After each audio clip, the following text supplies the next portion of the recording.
Stand clear of the closing doors, please. Hey,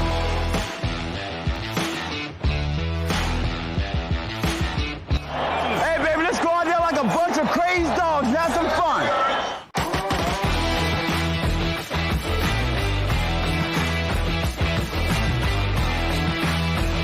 You gotta give us a shot. You know what? You gotta give us a shot.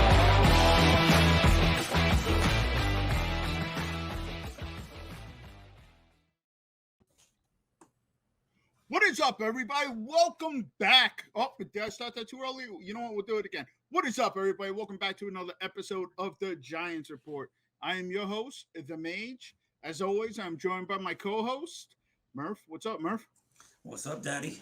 I'm ready to rock and roll. I got my two daddies are here today, so I'm ready to rock and roll. Actually, yeah, I was actually could be my third. I was actually a little late today. I apologize for that. I'm using Murph's computer, and there was a lot of adult material on here that I had to remove before I got started. So, I don't know, all types of weird stuff going on.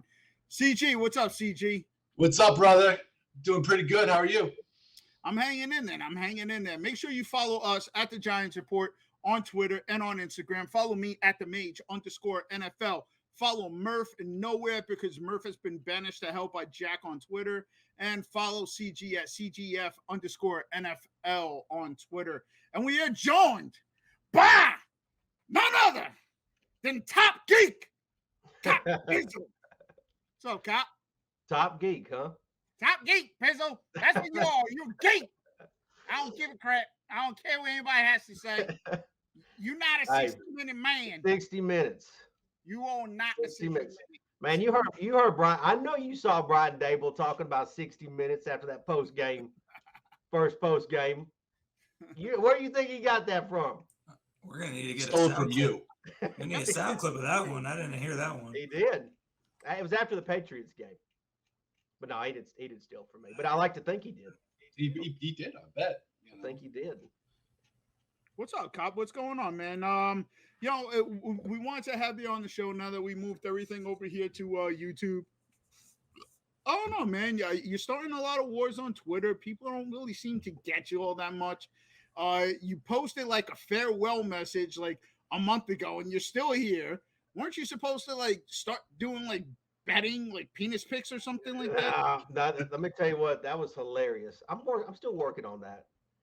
But that was the funniest thing that someone shared with me all year long was when you shared me that photo. You like my edit of it? I've been doing, yeah, that was great. I've been doing good. I'm excited about the season coming up. I'm ready to go. I don't know what wars I've been starting on Twitter. I get in so many, I guess I just forget them. I don't know. Well, the one as of late is which one? The one as of late was probably the tweet saying that everybody owes Daniel Jones because he's probably the best player on the roster the last couple of years. That threw some of them into a little tailspin. Listen, I could go on and on and on about the Daniel Jones thing. I mean, I literally could go. I just don't look. I watched I'm gonna say a name, and this isn't me starting any beef. But I was watching Entertainer somewhere. It might have been on this podcast here with you guys, or it was somewhere else. And he had made a mention where he had said like Daniel Jones isn't going to be the quarterback in 2023, something like that. And so I went into the second preseason game with the mindset that I was going to just be negative towards Daniel Jones, right? Like I was just going to be like, yeah, I'm going to critique everything that he does and do this and that. And he this last preseason game, he looked amazing. He looked spectacular, right? I mean, he looked phenomenal. I mean, well, people can have perceptions. Anyone can say someone's going to suck, you know? Well, no, but you know, I mean, he looked phenomenal to me. And so I was like, I don't know how anybody can be legitimately negative about Daniel Jones. I have watched every play. Oh, Tap. I mean, you probably blocked for real good reason. I have watched. Tap's our boy. You have to untap. You got to unblock him. Well, I got to figure out what he did first. I mean, you know, there's only a couple of reasons why you get blocked from me. And if you do one of them, then you probably did that one reason. But on to Daniel Jones. I mean, I've watched every single play of every single game the Giants have been since he's been on the roster. And to me, I legitimately believe that he's been one of the best players on the team. Like, how does All not right, so any, how does, I'm going to stop you, and then I'm going to pose a question to you. I look. We've been talking about Daniel Jones so much off season, and we've been talking about Daniel Jones because of training camp, preseason games. I mean, it's gotten so ridiculous that people are so entrenched in their opinion about Daniel Jones, whether you support him or hate him. That, I mean, honestly, it's almost like politics. Everybody's chosen a side and they've dug in on it. So my question to you, because you just said that, he's been one of the best players over the last couple of years. What makes you say that? What do you see that makes you say that Daniel Jones has been the best player? Before you go into it, I've also compared Daniel Jones' first 3 years compared to Eli's. All right. Oh, yeah. And Daniel Jones has better stats. Now, one geek out there tried to argue that, oh, well, it's a different era now. Eli Manning was drafted in 2004. All right, guys, this isn't the 1970s, the 1980s. Like, I mean, Eli Manning was drafted in 2004. Not only that, too, they're like, oh, well, Eli had more wins. Yeah, Eli Manning had Tiki Barber for 3 fucking seasons when he went over 1,500 yards each of those seasons. Who was his leading wide receivers? Well, he had Monty Tuma, he had Plaxico Burress, he had Jeremy Shockey. I mean, a badass offensive line. Very badass offensive line. Daniel Jones has had Wayne Gallman, Saquon Barkley, and Devontae Booker lead in rushing yards. And Darius Slayton was his leading wide receiver for 2 years. 2 years. I mean, come on, guys. Like, at some point, I get it. We want to hate Daniel Jones just because, there's some truth to it. He probably shouldn't have been the 6th overall pick, but he's a New York Giant. You root for somebody in favor of, right? You root for the name on the front of the jersey, not the back of the jersey. But if you're looking at Daniel Jones and don't say that he hasn't had optimal playing situation, like, I don't know what you're looking at the last 3 years, Pizzle. But Mage, if you say what you just said, root for the jersey instead of the guy on the player, the name, like, that's, if you support Daniel Jones right now, you apparently support player over team. That's what's being. We haven't been just arguing about Daniel Jones just this offseason. We've been arguing about the quarterback position the last decade. The last 10 years, we've been going on about the quarterback position between Eli and Daniel. And the reason why I say he's been the best player was, if you'd open your eyes and get off of Twitter for 5 seconds, you'd realize that every time that he's been hurt or that he's went down, our seasons tanked the last 2 seasons. Literally. I mean, like, I know they won the game in Seattle, right? I mean, I still don't know how Colt McCoy and the Giants won that game, but they did. But ever since Daniel went down, they were going to make the playoffs 2 years ago if Daniel doesn't get hurt. Well, I mean, look at last year. Who's the best quarterback week 4 after going into the Cowboys game? Who's one of the top 4 quarterbacks in the league? I don't understand how you don't see, like, him going down. And, it's, again, I hate to say it, I'm not starting a war here, but, like, I had an entertainer tell me just yesterday on Twitter, everybody loves what he has to say, but he tells me, it's like, well, what we need to see Daniel be more consistent. No, I need to see more consistency around Daniel is what I need to see. I don't need to see Daniel just needs to keep doing what look, he had a fumbling issue that he started to correct. He has an injury issue that he has to prove that he can be available, right? He has to play a full season. That was one of Eli's greatest gifts, that he could play a full season for us. So Daniel has to prove that, absolutely. But from a playing standpoint, throwing the ball, running, nobody wants to talk about the fact that he's just as fast as Lamar Jackson. Like, everybody's on Lamar Jackson's nuts left and right. Just you can't say that, Pizzle. But he is. You can't. You're gonna get vilified. He is though, mate. He is. He's just as fast. Pizzle, you went to the draft, right? When Yeah. in 18, okay, in 19. Do you remember before the draft and at the draft the people's reaction over Daniel Jones? Do you remember the videos? I know we were talking about Entertainer. I like him a lot. He's a great guy. You know, you saw the Entertainer, the Bad Dog videos. The problem is this, and this is the problem with this fan base. I want to talk about those videos. They came in with a bias against Daniel Jones. All right. And ever since this point, you watched it. Like I was watching the NFL Network because where the hell I live, I don't get the NBC local. I get the NFL Network. And I'm watching it, and they're pushing a quarterback controversy, and they're pushing, oh, take a look at this. It's Tyrod Taylor. Is he going to be able to step over Daniel Jones? This is the freaking problem with this, with everything. Mm-hmm. It's not just the fan base. The fan base feeds into the media. The media has not liked Daniel Jones. Half the fan base, some of the content creators didn't like Daniel Jones. So what do you think the stupid fans are going to do? They're going to say, oh, I don't like Daniel Jones because so-and-so told me I don't like Daniel Jones. And that is my freaking problem. And that has been my problem from day one. And I'm like, you guys are all in kind of in the same mindset with me with Daniel Jones. People forget. They forget the one-handed catch. They forget the game last year where he won in the damn Superdome, where we haven't won since the 1990s. Eli didn't win there. He won.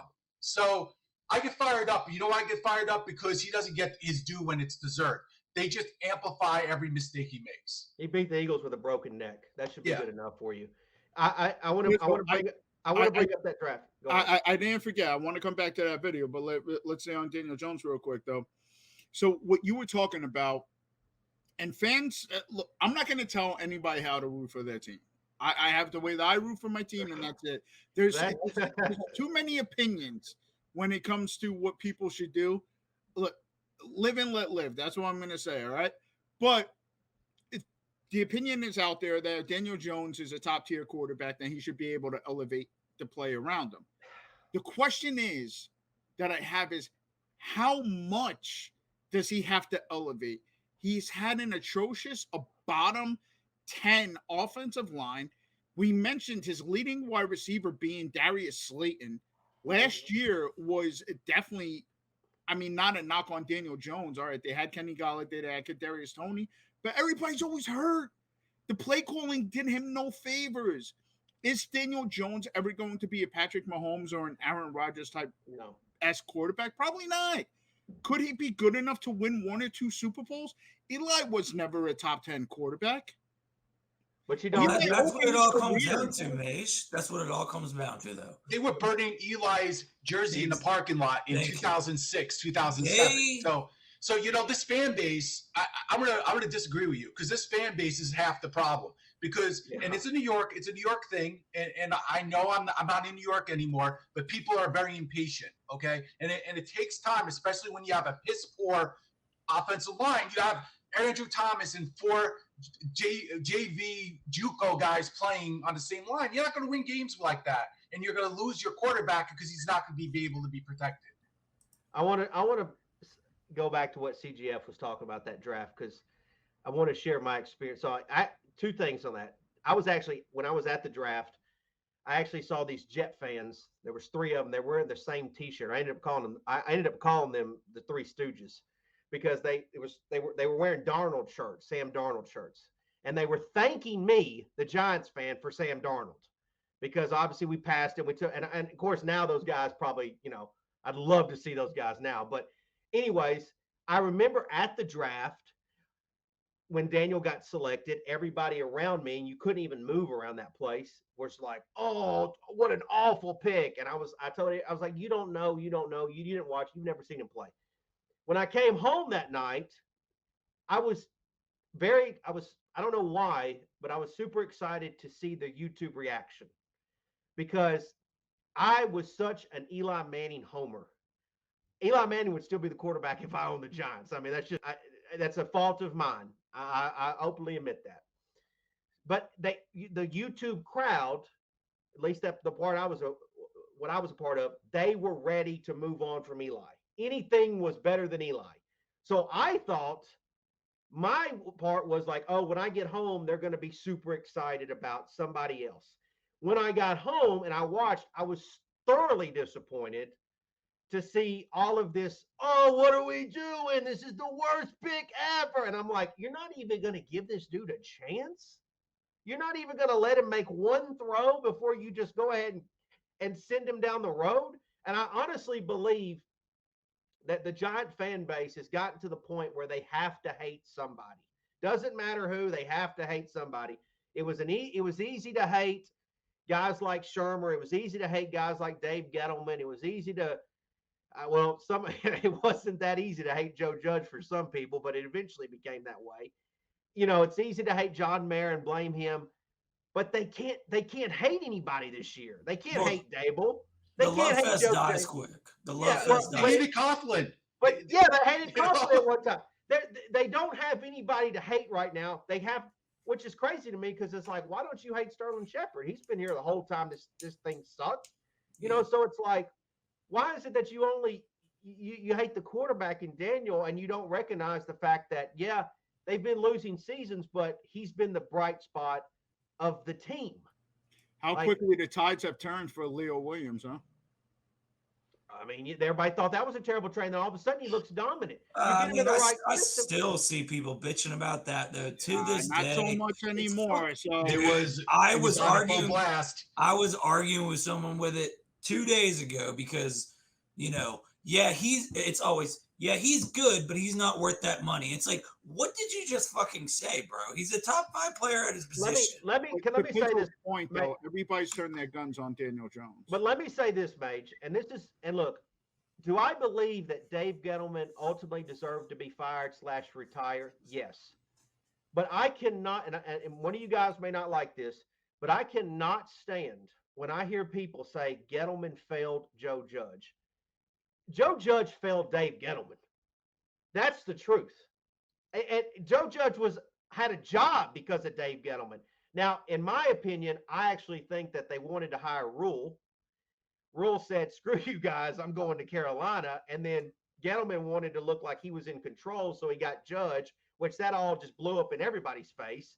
But they won't say the other way around because all the content creators and all the geeks out there were so all in on Joe Judge. They were running laps. They were running laps around that live stadium. Joe Judge was an imposter. The guy was an actor. He fooled everybody. He was the biggest. Coach. He should be on Broadway.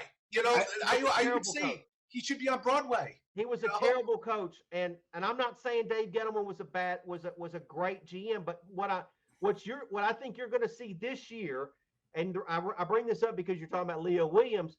He has brought in drafted and such as Leo Williams, not Kenny Golladay, but such as Leo Williams, talented players that if the Giants are successful this year, it will be because of those players. Yeah, if Daniel Jones, Andrew Thomas, Saquon Xavier McKinney, Azeez Ojulari. Now I'm gonna disagree with you. I'm gonna disagree with you a little bit, Cop. That's fine. I blame Mara for all of that, actually, not Joe Judge, because he gave Joe that power. Okay. So, which by the way, when Joe Judge when they drafted apparently they said, "Oh, well, Joe Judge drafted that whole class." Well, yeah, they did say that. They did say that. They didn't do any of the shit. And now that draft class sucks. So yeah, look at Golladay. We didn't need Tony and Golladay. I didn't want Golladay. The fan base. That's another thing. The fan base was bitching. Give me Golladay. Give me Golladay. I want Golladay. He comes here and he sucks. It's the fan base. The fan base likes to bitch, and Mara listens, and people complain when things go wrong. I bring that all around back to here because if Daniel Jones is successful this year, if he is successful, they're going to all give the credit to Dable. Daniel's not going to get anything. Like if he goes out there, even if he had a Pro Bowl season, they're going to say Dable did all of that. Daniel did nothing. And it just bothers me so much, not because I'm a Daniel Jones over Giants fan. It's just I recognize what's real. You were talking about, May. See, I get so damn fired up. Listen to this. When people say, "Don't tell me how to be a fan," and then it's like, okay, well, if I say something to you that you don't like, you just come back to me and say, "Well, I'm just being a realist." No, you're not. You're not being a realist. You're not. You don't even know what the hell you're talking about. If you say Daniel Jones is one of the worst players on the team, what do you know? Like I had guys hollering at me today about Twitter. I wasn't even saying nothing. I wasn't even on Twitter today. Some 17-year-old kid from Ronkonkoma is not going to know if Daniel Jones is good or bad. Let's be honest. They don't. They He's just look not. at win. They just look at win records. That's it. You don't know. You don't know nothing. Don't tell me. Don't tell me that I'm stupid because I want to support Daniel. Here's the thing, too. I always say this: if you want to replace Daniel, what the hell are you going to replace him with? With what? Well, the fans think that Tyrod Taylor's better than bullshit. That's like Jake Fromm. Watch the last preseason game. Daniel was absolutely money every throw he threw. Tyrod came in there, and don't get me wrong, he's a much better upgrade than Glennon. 10,000 times better, right? Right. I like him as a backup. Dude, if Daniel goes down week 2, week 3, whatever, I'm not going to lose my mind because I'm going to say, all right, Tyrod's a veteran. I think he can, hold, keep water out of the ship for a little while. But, with Glennon, it was like, well, we're sinking. It's obviously we're going to sink.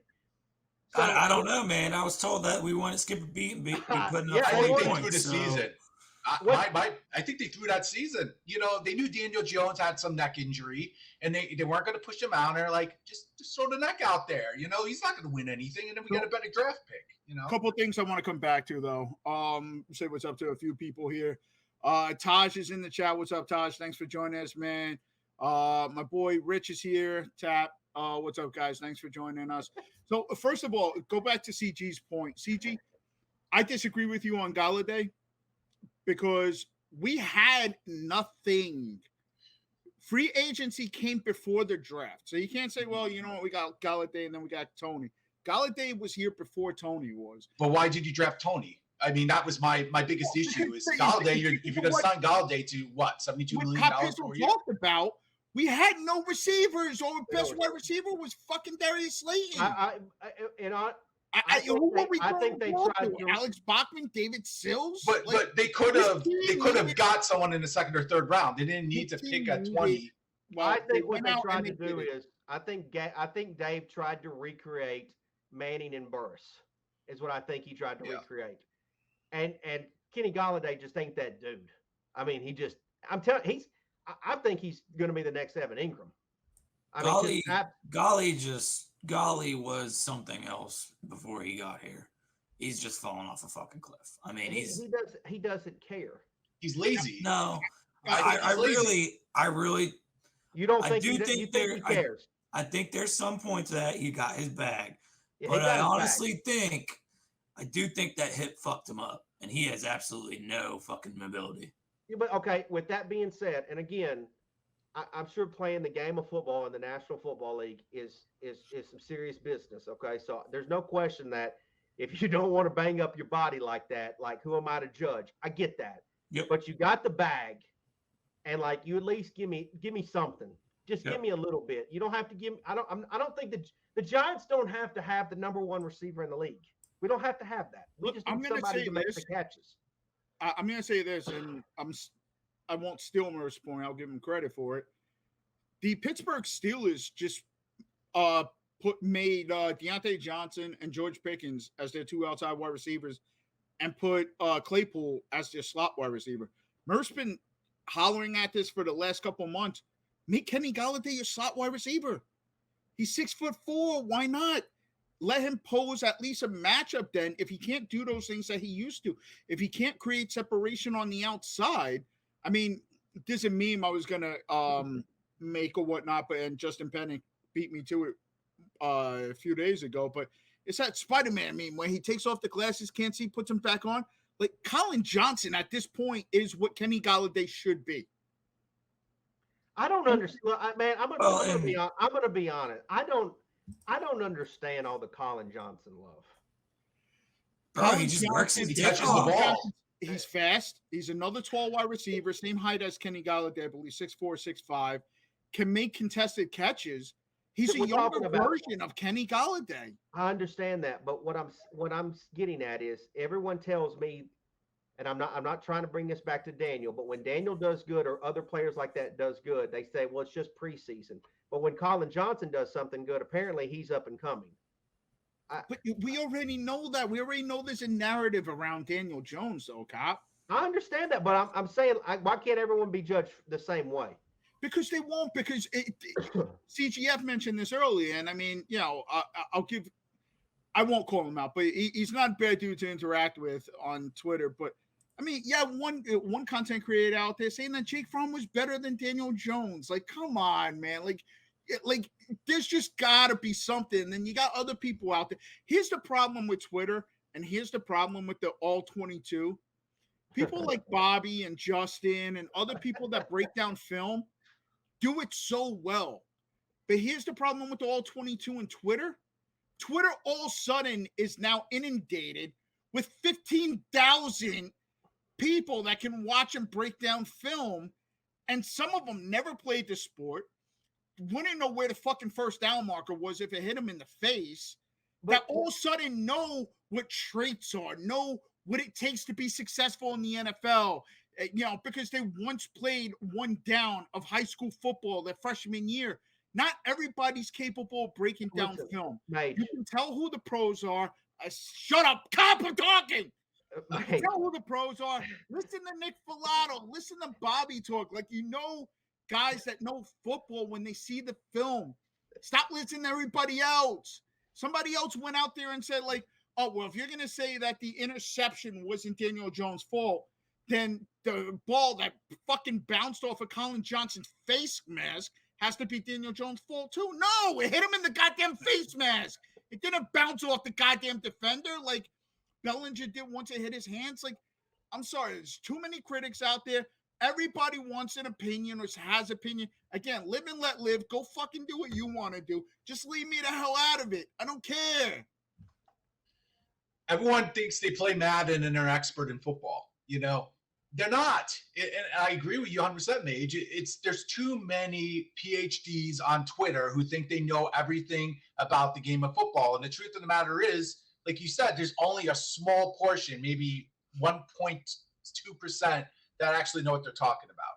And you should listen to those guys. Mage, what I was trying to say. Doesn't matter what you have to say. Before you rudely interrupted me was, the fact is they look, I've said what I got to say about Bobby, but you take one clip on Twitter and then you show it to push a narrative. And to me, I don't think that's right, because how do you, if you're like, well, hey, this receiver, watch him do this great thing. How do you not know that the cornerback just got his knee banged the previous play? You have to watch the whole series in order to actually understand if that play was actually legit or not. You can't, it's like you said, it's like, have you played football or have you not, and experienced what it feels like to feel some pain and then go out there and try to compete at a high level? Like, so just taking one play of one clip, what good does that do? What does it do, Mage? It doesn't. What's even worse are these freeze frames where it's like, it's just a picture of an Are you talking about the one Ethan posted? What happened? Did you see the one that this guy named Ethan posted on Twitter? Let's see. Hold on. I'll let it go. I don't want. There you go. That's for you. All right. Okay. Fuck that kid. Excuse me. Ethan fenced or whatever in high school or whatever it was that he did. Again, somebody else that shouldn't be taking or giving advice when it comes to football. And, I know he's part of NYG Daily or whatever it was. I mean, his partner's not so bad, but I think Ethan's just out there literally just to troll people with this What stuff. does that mean, though?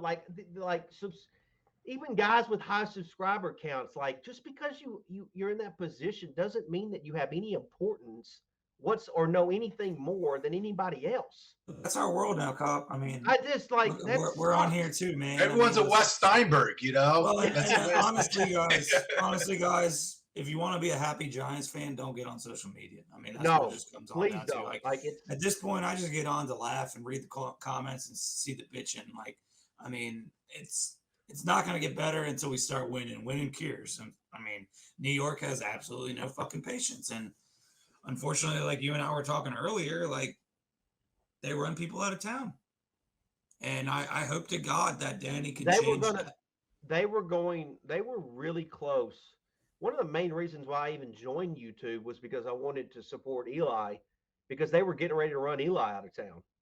They were running him out of town. They were going to run Coughlin out of town. Like, it's crazy to me that you can't watch a progression.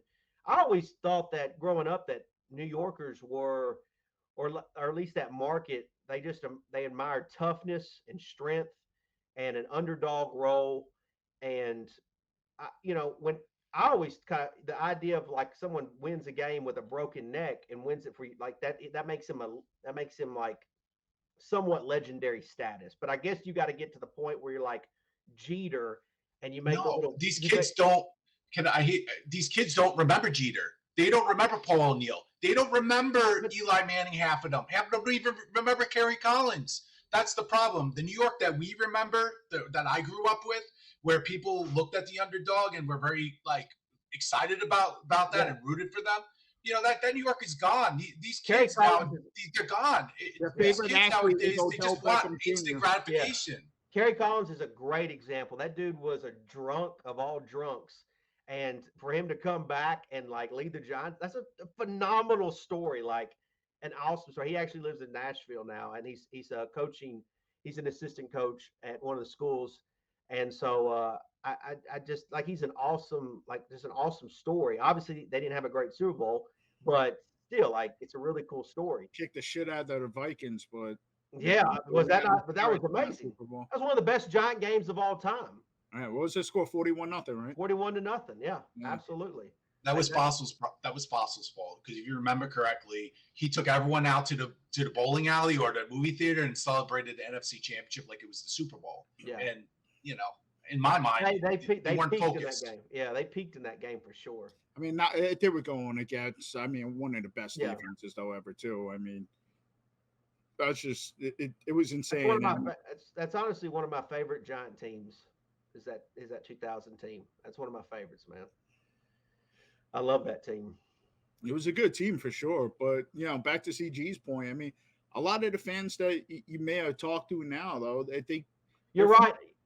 it was Odell Beckham is their Yeah. favorite Giant. He's not even on the team anymore. The Giant fans, or at least it's so funny because it reminds me of abusive relationship. It's like OBJ beat the hell out of us. Like he did. He beat the hell out of us, and we kept making excuses about it.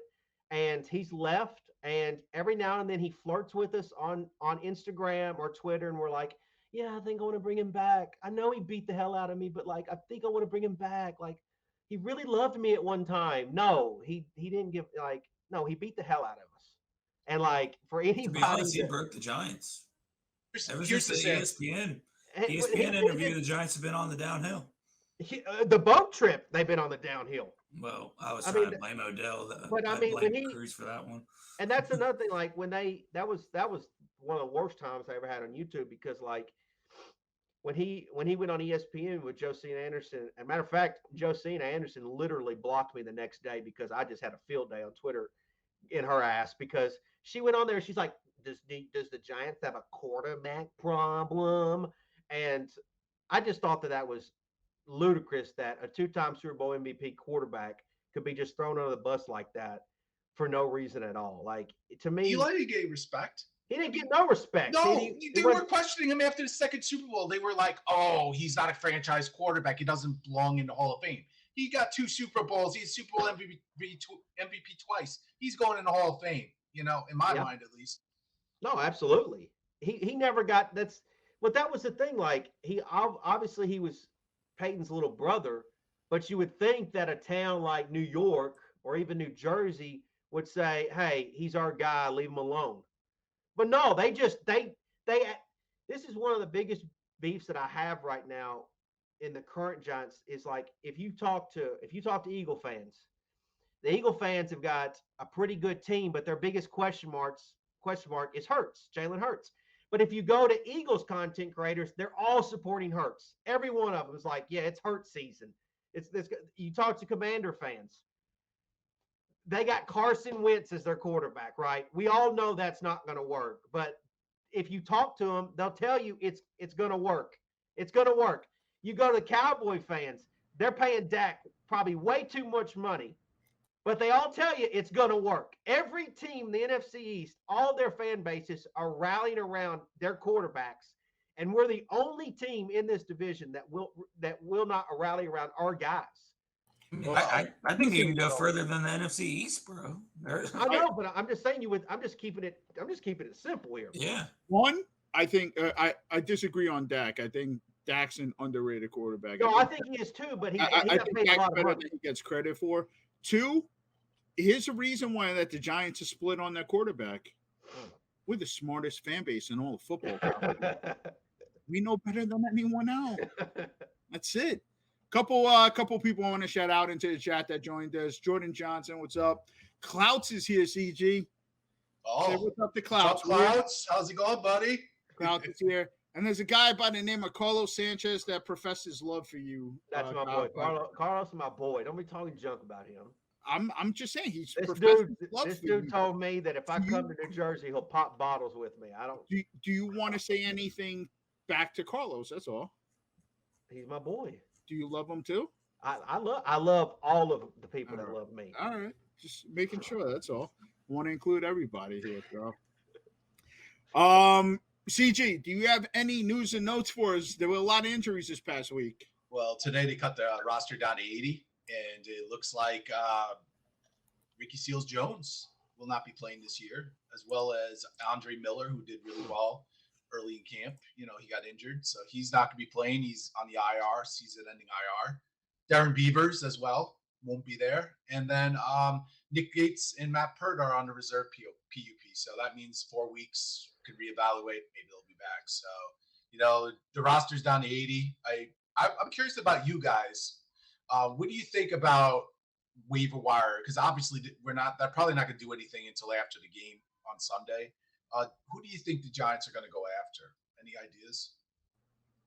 For me personally, I got to wait to see what other teams do with their 53. So you're talking about another 27 players being released times 32. I mean, that's going to be an influx into the market. So you know that there's going to be some veterans that are probably let go.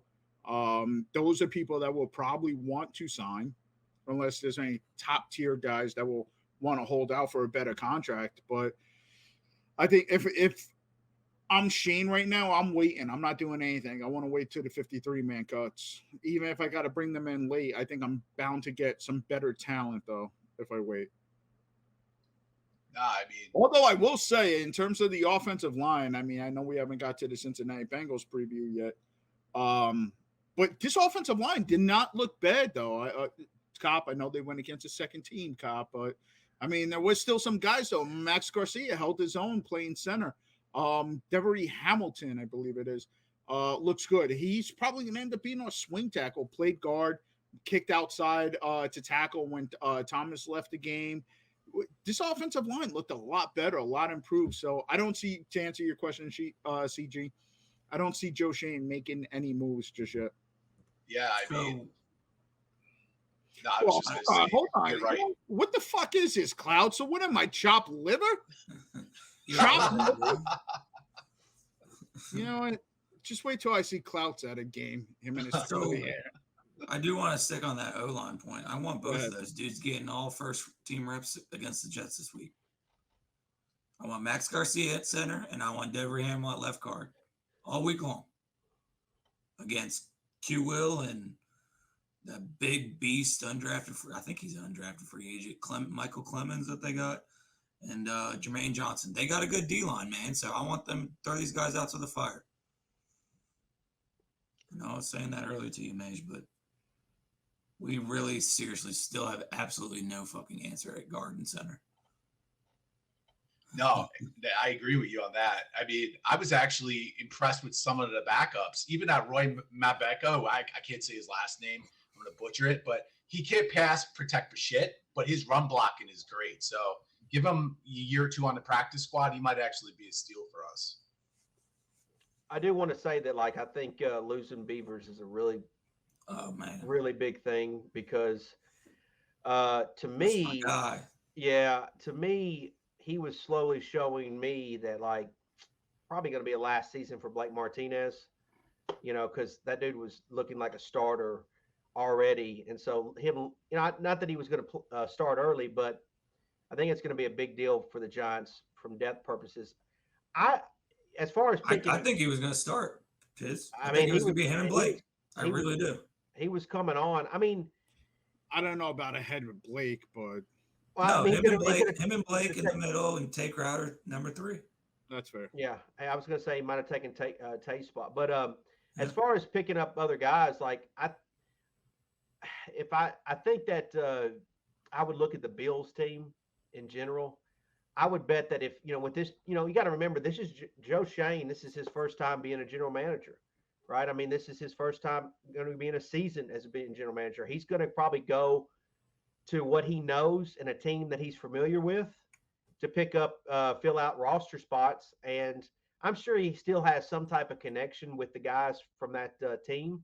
And so I would bet that I would bet anything that the Giants pick up somebody from the Bills, somebody. Can we clone Dawson Knox? Can we clone him? That would be really a nice pickup. That would be sweet, wouldn't it? It'll never happen, but that would. Well, they already picked up Elijah Griffin. Is that his name? Yeah, Elijah. OJ Griffin, cornerback. I'll tell you what, though, our boy, Mr. Chris, he's been saying for months to trade for Cody Ford. The Giants didn't do it, and all cost was a 5th-round pick. Not sure what the salary looked like, but if that was something to your point, Pizzle, that they want to go back to the wheelhouse. I think that I don't think they're done doing business. Well, I guess picking up somebody got cut. I don't know if that's necessarily doing business, but I don't think that they're done doing business with the Bills because you look at that Bills roster, it's really good this year. They're the favorites to win it all, and so there's going to be some guys that are going to be cut, probably that's, got some talent. And I would bet Joe Shane tries to go straight to it if he feels that we have a need there. So I would look at that team and when they start their cut process and see if there's some guys out there that the Giants might have interest in. And Brandon Brown said this past week, all he's been doing is grinding other preseason tapes of teams. Yeah, so, they're shopping big time. They're making their list for sure. They probably got a fucking big board on just free agents. And if I had to guess, I don't think. Maybe they could be looking at somebody, maybe in the offensive line, but offensively, I can't see them really doing anything there. Maybe tight end. I think if they're looking at guys, I think it'd have to be all on the defensive side of the ball. I think the Giants have said. I think the Giants made a decision 2 weeks ago that Daniel Bellinger was going to be a starting tight end. No, I agree. I probably agree still need more. They need some. They need another vet. They need someone with Bellinger and Akins. I'm just leaving this comment up by clouds as long as I can, but if you want, let's talk tight end for a second. Well, hold on one second, because I want to go back to linebacker too, because CG tried stealing some of my thunder this past week. I didn't try to steal your thunder. I didn't know you tweeted it. I forgot. I'm old. I'm 45. I don't remember this shit. Come on. There is one guy at linebacker that I was surprised that the Giants didn't bring back. I know fans weren't that enamored with him last year, but I love Jalen Smith. Jalen Smith is an ideal fit for Wink's system because he can cover. That was what Jalen Smith did best. His coverage grades was, up there. I think they were in the 70s for a linebacker, which is pretty damn good. So you have Jalen Smith who can, still has some explosiveness, can still rush the passer if needed, downhill tackler, and he can also drop back in coverage. Last I saw, he was still working out. I'm not sure why anybody hasn't really given him a chance. I like the way that he played last year. I thought that he came in and he played well for the Giants. Jalen Smith's still out there. 100% would kick the tires on him again. Nobody's banging down his door now. So, Murph, to your tight end comment. No, I'm all about Jalen Smith. No, tight end, though, I back to that, we got to get someone who has hands because, in my opinion, Ricky Seals-Jones was the hands guy, the receiver. And obviously Bellinger has some wide receiver characteristics, but he's a good blocker, and he's a block first tight end. And we got to get someone who can catch the ball, dude. Actually, well, just move my boy Kenny Golladay to tight end. I've been saying that all along. He would last a quarter. You know that. Well, First see, kid, here's the thing. He would last a quarter. He'd be on a stretcher. That's he's what it all too comes fragile. down to, man. Golladay. That's why I don't want him in the slot. Come on. He could easily do it. He's not going to block. Easily do it. He just doesn't want to do it. Is what it comes down to. What's his name? Bring back Travis Benjamin. I mean, they should give him a second chance because I was Gettleman and Judge. Was it Travis? The other day, Jared Cook's still out there. Yeah, Jared Cook and Jared Cook is 53, but if you need a tight end for a year, well, Tommy Sweeney, man, Tommy Sweeney filled in for the Bills last year when Dawson Knox, I think he broke his hand. And one of our boy Chad Forbes told us Tommy Sweeney early on a couple weeks ago. So I could see him. I don't know if he's a free agent or he's still in Buffalo, but I could see them making that call too. But he's the kind guys of more like out there Bellinger though, so I don't know. I still have confidence in Bellinger though. I know. Oh, absolutely. I think Bellinger's the guy going forward. I would be a little bit more comfortable with DJ if we had a vet presence there that can be a safety valve a little bit. And I mean, look, guys, dude, knowing us, fucking Bellinger's going to get hurt. So yeah. Don't say it. I mean, I'm guys just being real. Guys like Brady have made a career because they had Gronk. You know, I mean, maybe we could convince Gronk to come in. Yeah, I mean, if you've got a great, I mean, it helps if you've got a great tight end that can do all the things. I mean, Travis Kelce helps Kansas City out tremendously. I would call Jared Cook, man, see what he wants. I mean, he worked with Herbert last year. I think he did pretty well. I want to say he caught like 6 or 7 TDs. Maybe that might have been the year before, but I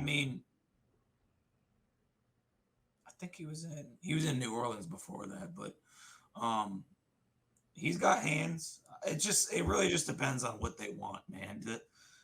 It's a rebuild year, so they might not care.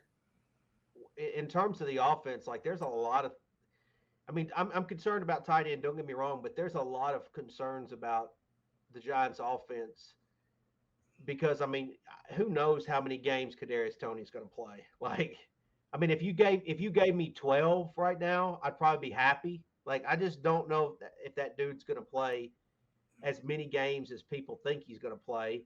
Sterling Shepard, I mean, can we honestly count on that guy to play all season long? I mean, he probably won't even make the first couple games, right? Yeah. Kenny Golladay is already potentially still has hip issues potentially. We don't know what we're going to for sure get out of health-wise out of Robertson yet. Like, there's a lot of concerns as far as the receiving core with the tight end position for the Giants that you really have to be worried about. I don't think this is true, right? He's off the team. Fuck you, Ted. Yeah, he's gone. He's gone, right? Because I know he was injured. I wasn't sure how long he had under contract. Did he have a nasty injury too? Yeah, I think he got caught off season, if I remember right. It's one of the salary cap casualties. I'm with you, Piz. We've talked about this. It sucks because it sounds like Darius Slayton's going to get cut. Well, he sucks. I think they're trying to trade him, but you say he sucks, and I'm pro Slayton, and I understand he's had a couple issues, but he's been at least available. But he's had his injuries. This has the point, though. Yeah, but he's played through his injuries. You're right. First of all, we're talking about MetLife Field, which is I don't know how many times we have to go see players have leg injuries before they finally do something. But I mean, Slayton at least has always been available. And he's just shown nothing, man. Nothing. Well, that's the thing, though. He's shown enough to where it's made him receiving 2 years. He actually showed too much because it's caused his contract to get to 2.5, and they have to move on from him because they don't want to pay that to him. It's true. And like to me, it's like, of course, I mean the narrative is he sucks, but like I think it sucks that when you're not on the field. Well, he's a 5th-round pick, so you can only expect so much out of him. I mean, to be fair, fair, he's exceeded expectations. Absolutely. I think his rookie year fucked him over. If he was a 1st-round draft pick, I'd go right there with you and say, yeah, he's got to be better than that. But being a 5th-rounder. But my question for you, Piz, is does he have a future here, man? No, I mean, but here's the Can thing. he help us this year? Is he going to help us in the future? He's good. I mean, can Kenny Galladay help me? Can Well, Kadarius Toney help me? Yeah, I don't know. point. Like, I don't. Is I don't- Sterling Shepard going to help me? Like, I don't know who the hell's going to help me. Like, that's the thing. And Look, at some point this season, the Giants are starting Colin Johnson, Alec Bachman, and Darius Slayton. Look, 100%. I love Alec. Like, I think Alec Bachman's a cool story, but again, I think that's a preseason story. Like, Me too. I would He's love not this. film. I would love to see him be this guy that makes plays during the regular season. But it's like, You had to start him last year. how many times are these are people also going to tell me that Seals is going to make the team? It's been like 3 or 4 years now that Seals apparently is going to make the team, and here we are again. He's going to again. I'm not rooting against him. It's just, when do you ever learn? Like, You're being a realist. yeah, which is apparently only real if you agree with the opinion that they're Right. given. I think it's different with Johnson, though, man. It's different with Johnson than it is with Maybe it Sills. is. I just see Johnson as somebody who he got cut by the Jags. I'm not saying that makes him bad, but let's not pretend that he hasn't already failed. Now, you can fail. What do you do to get back up and take that next step? Are you going to be a better player with the Giants? I'm all for second chances. I love that. I think it makes for great stories. But what impact will he have in the season? Hey, look, man, we talked about it with Galladay. Galladay got paid $72 million. The difference between Colin Johnson is he's not. Hungry dogs are going to eat. Like, I don't want to go back to Daniel Jones. I don't want to go back there, but we need guys to be healthy to have that judgment of him at the end of the year. Well, there's no doubt about that. I mean, we can't sit here.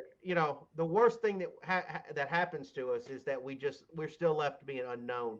Because I don't know about you guys, but as Giant fans, it would be terrible if that dude went somewhere else and balled out. Oh, he's gonna. I mean, it's gonna happen. Gonna fucking I happen. mean, I don't know how Lion fans sleep at night sometimes. Their dude literally went to the Rams in one season and won a Super Bowl.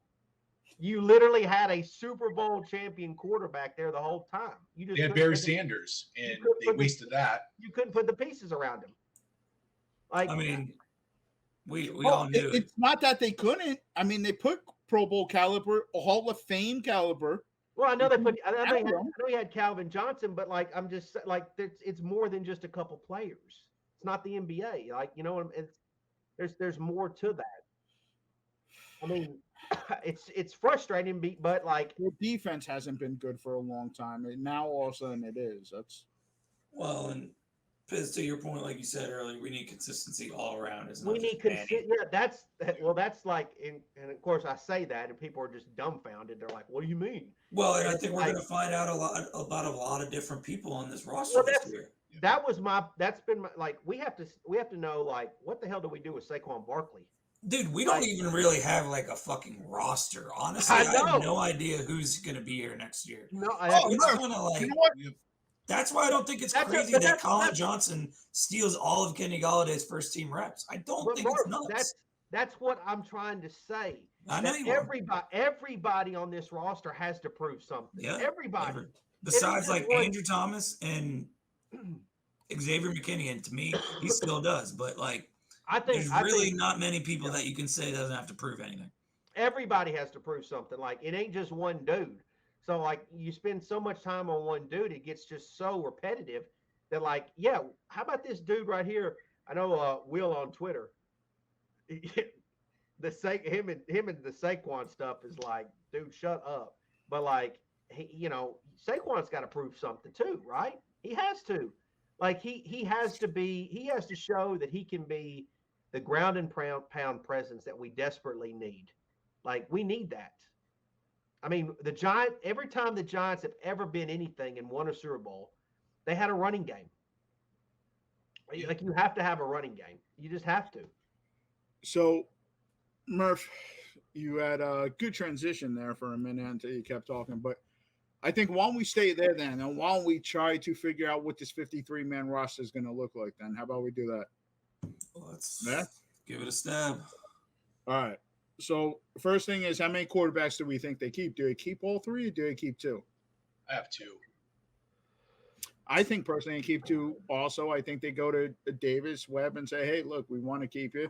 I don't sign with anybody else. We'll bring you back to the practice squad. But obviously, they brought Davis Webb in for a reason.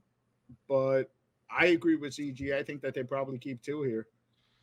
I don't see the point in carrying 3. I never did, never do. Especially with all the injuries. I mean, there's really no luxury.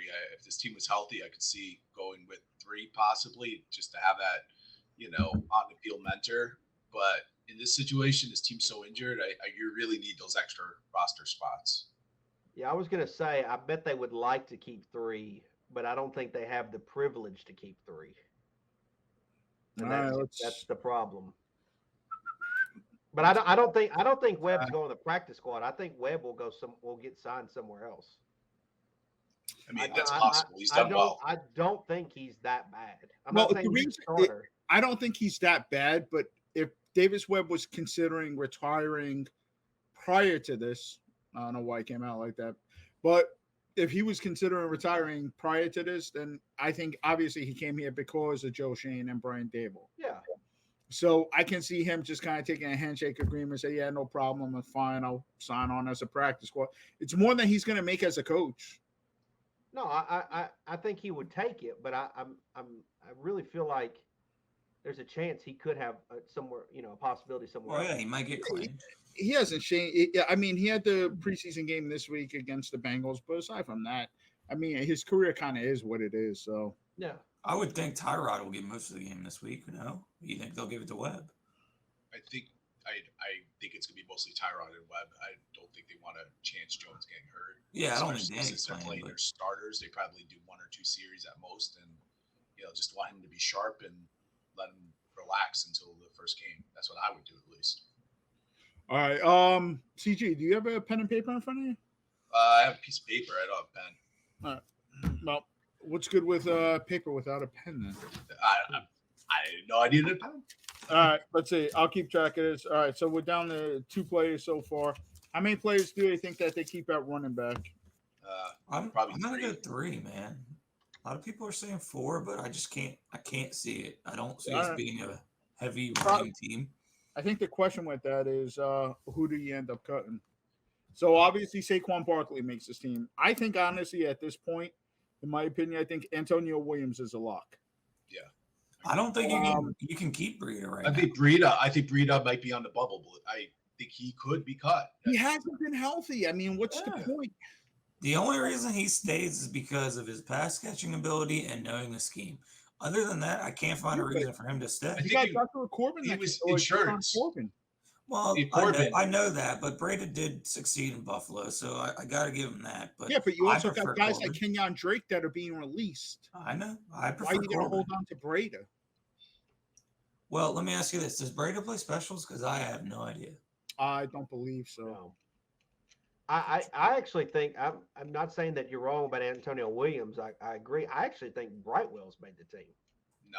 See, well, Well, Brightwell does play special team. I think he's. I think that he could make this team. Depends. He's got to have a strong showing this week because he didn't play last week. I think he's there. I'm gonna go with 3. I'm gonna say that we keep 3 running backs. I'm gonna say Saquon, Antonio Williams, and Corbin. I have Saquon, Breida, and Williams. So you're saying Williams and Corbin. So you're saying Breida and Brightwell gone? Uh-huh. If I'm keeping 3, yeah. I'd like to keep Breida, but he's got to be healthy. Here's my problem in a Kansas City, Buffalo type offense. Brightwell just doesn't have the explosiveness. No, I get Corbin does. I understand that, but you have the guys like Brightwell. You have to think about special teams too. I got that, but how many people do we need to play special teams? I think Wan'Dale Robinson. I think the role that he's going to be used in hasn't been shown yet because they don't want people to know how they're going to use him. I think he's going to be kind of like a running back gadget type guy that could be used in many different ways. So I think, but Brightwell wasn't. When we talk about special teams, Brightwell wasn't used in. Yeah, but what receivers are you going to use for special teams? Well, that's the other thing. So, do you want to move on to receivers then? Well, I don't know who the hell you're going to use for special teams at receiver. Well, So for what you at wide gotta- receiver, you have. Let's just say we know. I think they probably keep 6. gotta Okay. We know that they're keeping Galladay, Tony, Wandell Robinson. Shep, I don't know. We heard that Shep could come off the pup by Yeah, week 1. they're angling towards that. I think he's Which, coming which on, is man. which is so typical. So then the other thing is, if you're keeping 6, it would Richie be James? Galladay, I have 7. I got Robinson, 7 as well. Shepard, Johnson. So that's Okay. 5. Okay, but Galladay's not playing special team. Robinson's not playing special team. Well, that's where I'm making room for Richie James. Richie James beats out CJ Board. okay. Yeah, well, those two are competing. Yeah. Oh, he has a And the last spot really comes down to, do they value Slayton or a special teamer more? Alex Bachman can play specials. I have Galladay, Tony, Robinson, and Johnson as the first 4, and then you got James, Sills, and Sterling Shepard, who's going to probably play. That's That's my what I- 7 I have. That's what I said this morning too. Wait, Yeah, I think Yeah, you Richie said James James. makes the team. And then the only other question would be, if you want to go with 7, do they get rid of Darius Slayton or do they keep him at this point? Well, I mean, I think I from think a they're going money, to try to trade him. If not, they're going to yeah, release him. from a money standpoint, they can't keep Slayton. I but, agree with you. But but as far as, do you need you should keep Slayton, because again, I don't know who your dependable receivers are going forward. I don't know if Galladay is going to be healthy. I don't know if Sterling's going to be healthy. I don't know what Kadarius Tony. How many times Kadarius Tony practiced this year? I bet you can count it on 2 hands. He had the first couple camps. That's what I'm saying. Like, how in the world can anybody have any confidence? I get that, but also too though, Cobb is. I mean, some of these guys aren't going to sign back to their practice squad. I understand. So- But I'm talking about my roster for game day. The only person that you would be concerned about going elsewhere if released would be Darius Slayton. You think David Sills is? No, gonna I be think gone? I think Keelan Doss, Marcus Kemp. No, I think Slayton, there's a chance that he could get traded. Everyone's saying the Bears, but like, I think he could get potentially traded for something like a draft pick or something. That's fine, but then Darius Slayton won't be here. So what's the point of keeping 7? No, I don't think they'll keep 7. Okay. I'm saying you keep 7 in order to keep Slayton, if you can do it financially. I'm gonna mark down 6 here. I know I don't see a world where Richie James and CJ Board are on the same team. No, it's one It's or either the one other. or the other. Yeah. And Board got hurt. So if he doesn't Yeah. come back this week, he has a ain't rib making injury, shit. but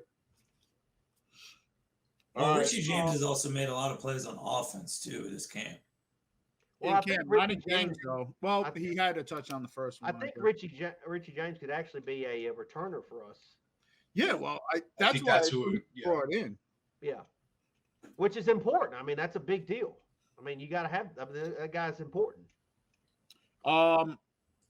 Right now, the Giants only really have 3 healthy tight ends. So, question is, does Jordan Akins make the team?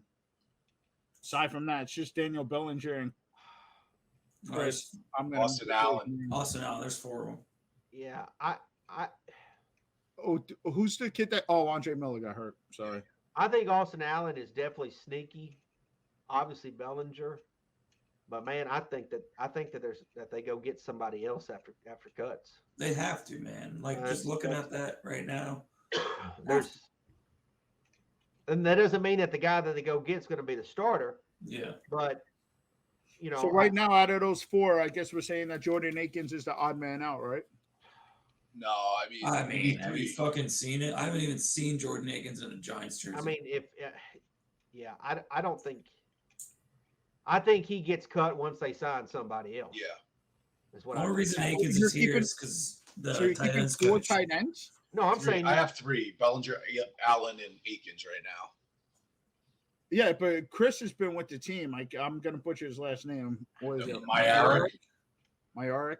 Yeah, I don't think they're keeping him. I'm saying that they're really only right They now. used him at fullback though too. So I think Well, they're only- Dabble said all tight ends will have to train at H-back.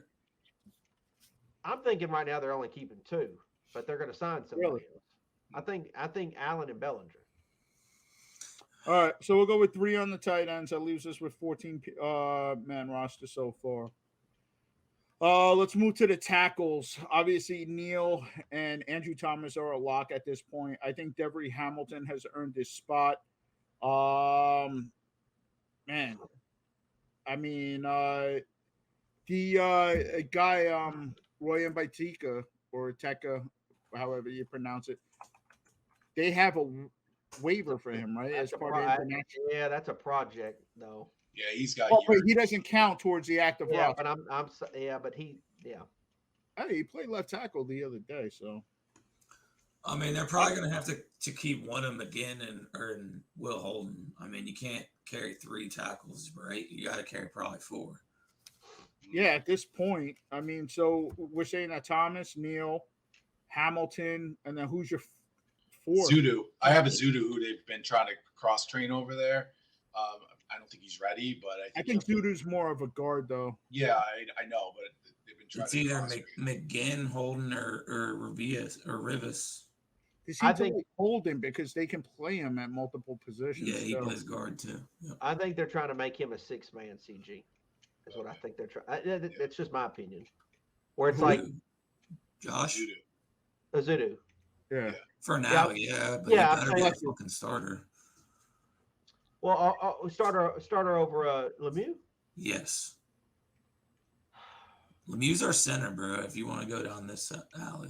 Okay, that's fine. I just wanted. I was wondering if you were talking about taking Lemieux out. Period. No, Feliciano. I think I'm not Lemieux is left guard. I think Lemieux's left guard. I have Feliciano. I like Shane Lemieux. Yeah, I think you guys are right, but I don't think that's the right unit. I agree. If you want to put him at center, I'm fine with that. No, I know. I agree. Feliciano and Lemieux are the starters, but like Nick Mitch Gates is going to say. Nick Gates is a big question mark, though. I mean, he's on the PUP. He might come back in 4 weeks. If he's ready to give anything, I mean, he's a guy who could slip in there. You know, personally, Murph needs time to develop. Personally, Murph, I felt like Feliciano was getting a little bit too much hype coming into this deal. Feliciano. Oh, yeah. We don't like Feliciano. Sucks. Okay. He couldn't touch the field in Buffalo, man. Buffalo couldn't wait to get him. The only reason he's here is because Bobby Johnson's here. Here's my starting left guard. If you want Shane Lemieux to play center, Devery Hamilton. Dude, like I said, I want him getting all first team reps all week long this week against Andrew the Jets Thomas because at left, that dude Hamilton might be at something. left guard, Shane Lemieux at center, Glowinski at right guard, and then Evan Neal at right tackle. That's a solid offensive line. I'm surprised by Devery Hamilton. He's played his ass off so far. If he keeps it up, man, and then not only that too, he has the versatility to play inside, outside. I'm all for it. Did he actually play with Danny in college? I don't know. I want to say this just because we're on the topic. I think Evan Neal is going to be a good player for us, but I am leery of him a little bit.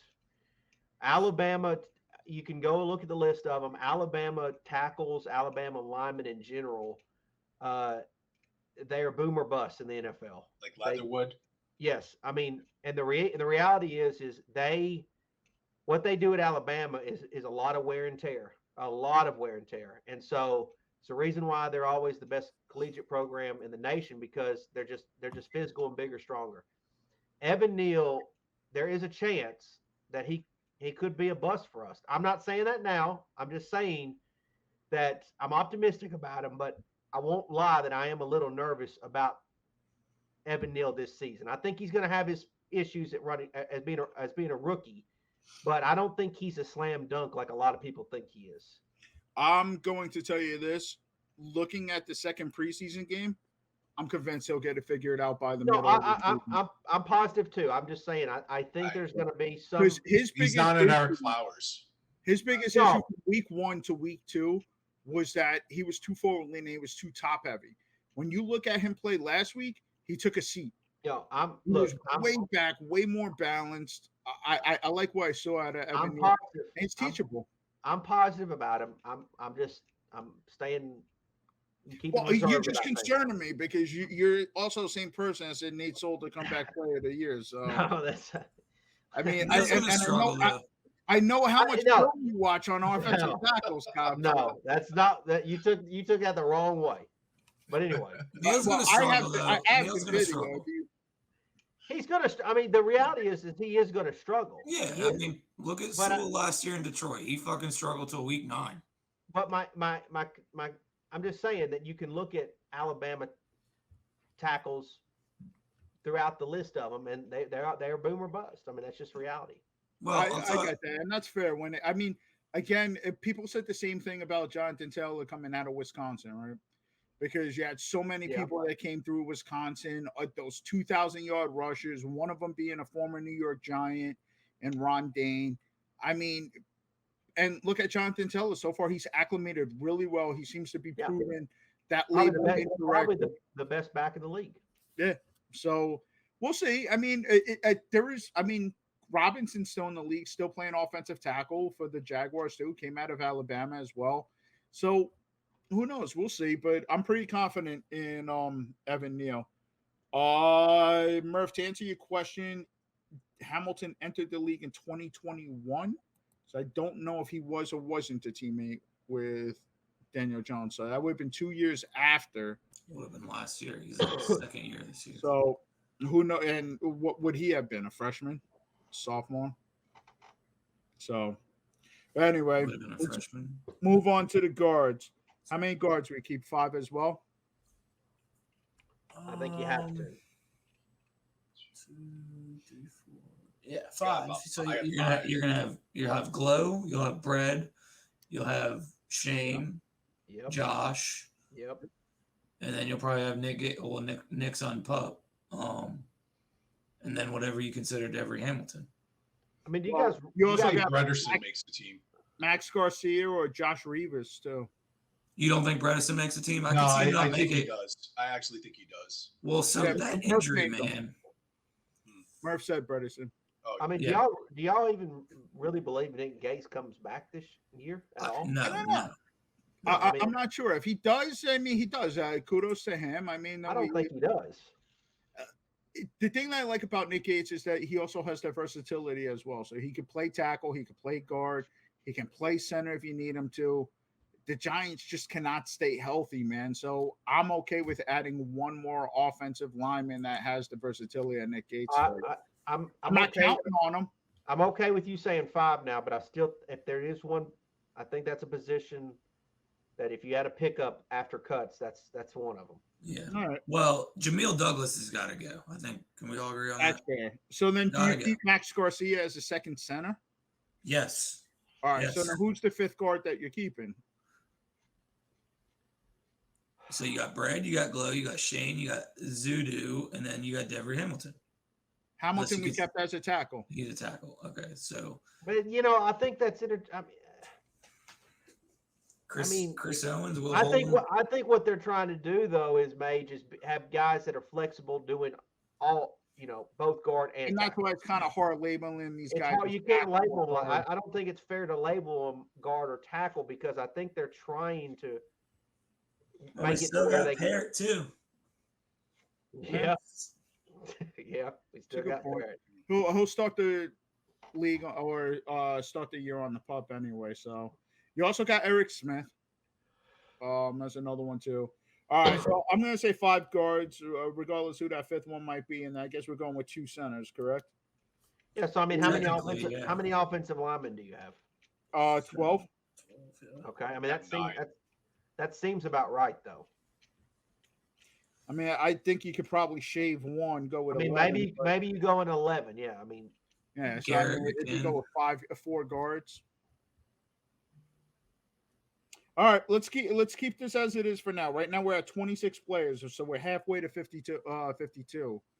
So we move on to the defensive side of the ball then. We're gonna do which is going to be my favorite unit of the 2 units this year. All right, for sure. Let's start up front then. Let's go with just defensive line. I mean, it depends because we got. Let's do by ends and then nose tackle. Well, that's the thing. I mean, who do you consider an end on this team? Who do you consider a nose tackle? So you got Leonard Williams, Jalen Holmes, Ryder Anderson, Justin Ellis, DJ Davidson, Dexter Lawrence, Nick Williams. David Moe is still on this team? Yep. All right. And then here, according to our lads, they just got rushers, which it came on Thibodeau, Jihad Ward, O'Shane Zimenez, but we'll consider them linebackers in this. So I think I'm keeping 6, 7. 6 up front. Well, what are we talking here? Because like, The is guys I just Jihad named- Ward a linebacker or is he a DN? I named 8 guys. Well, Jihad Ward we would consider an outside linebacker in the system. Okay. Same with I don't. Maybe he's. I don't know if he's making the team. Who, Ward? Jihad Ward. Yeah, I don't know. I don't know. He Wink loves brought him in here. I think he's going to be one of those guys that are like Jonathan Stewart. You don't like Smith? Ellerson, dude, he can't get Yeah. on the field. He got hurt, but He's just got size. All I think- everybody ever talks about is the athleticism with him, and he just can't get on the He's field. got the body. Blake Martinez was all about Ellerson Smith at the beginning of the All camp. right, He said he was let the me- most athletic dude on the roster. let me just do this then. Leonard Williams makes the team. Dexter Yeah. Williams makes the team. Dexter Wait, Lawrence, wait, yes. wait, wait, what did Dexter you- Lawrence. Yes. Justin Ellis makes the team. Yeah, Yes. Jelly makes it. Yeah, I mean he makes it just because of Martindale. alone. Jalen Holmes. No.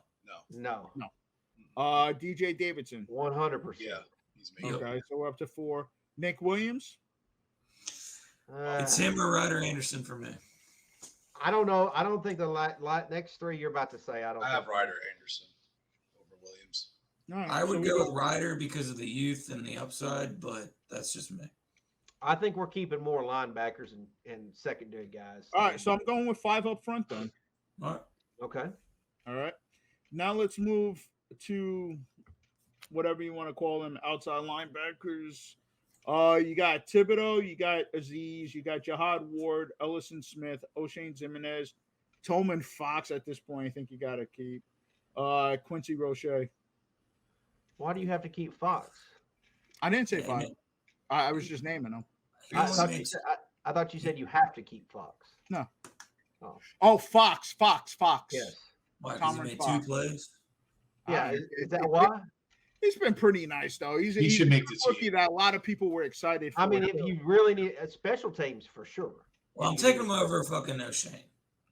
Because Zimenez I know is O'Shane's gone. at, I know Zimenez is at a hot camp, and I know, like, you know, everybody's like, well, maybe this is the year, but like he makes too many mental mistakes. He had a huge penalty on special teams the other night again.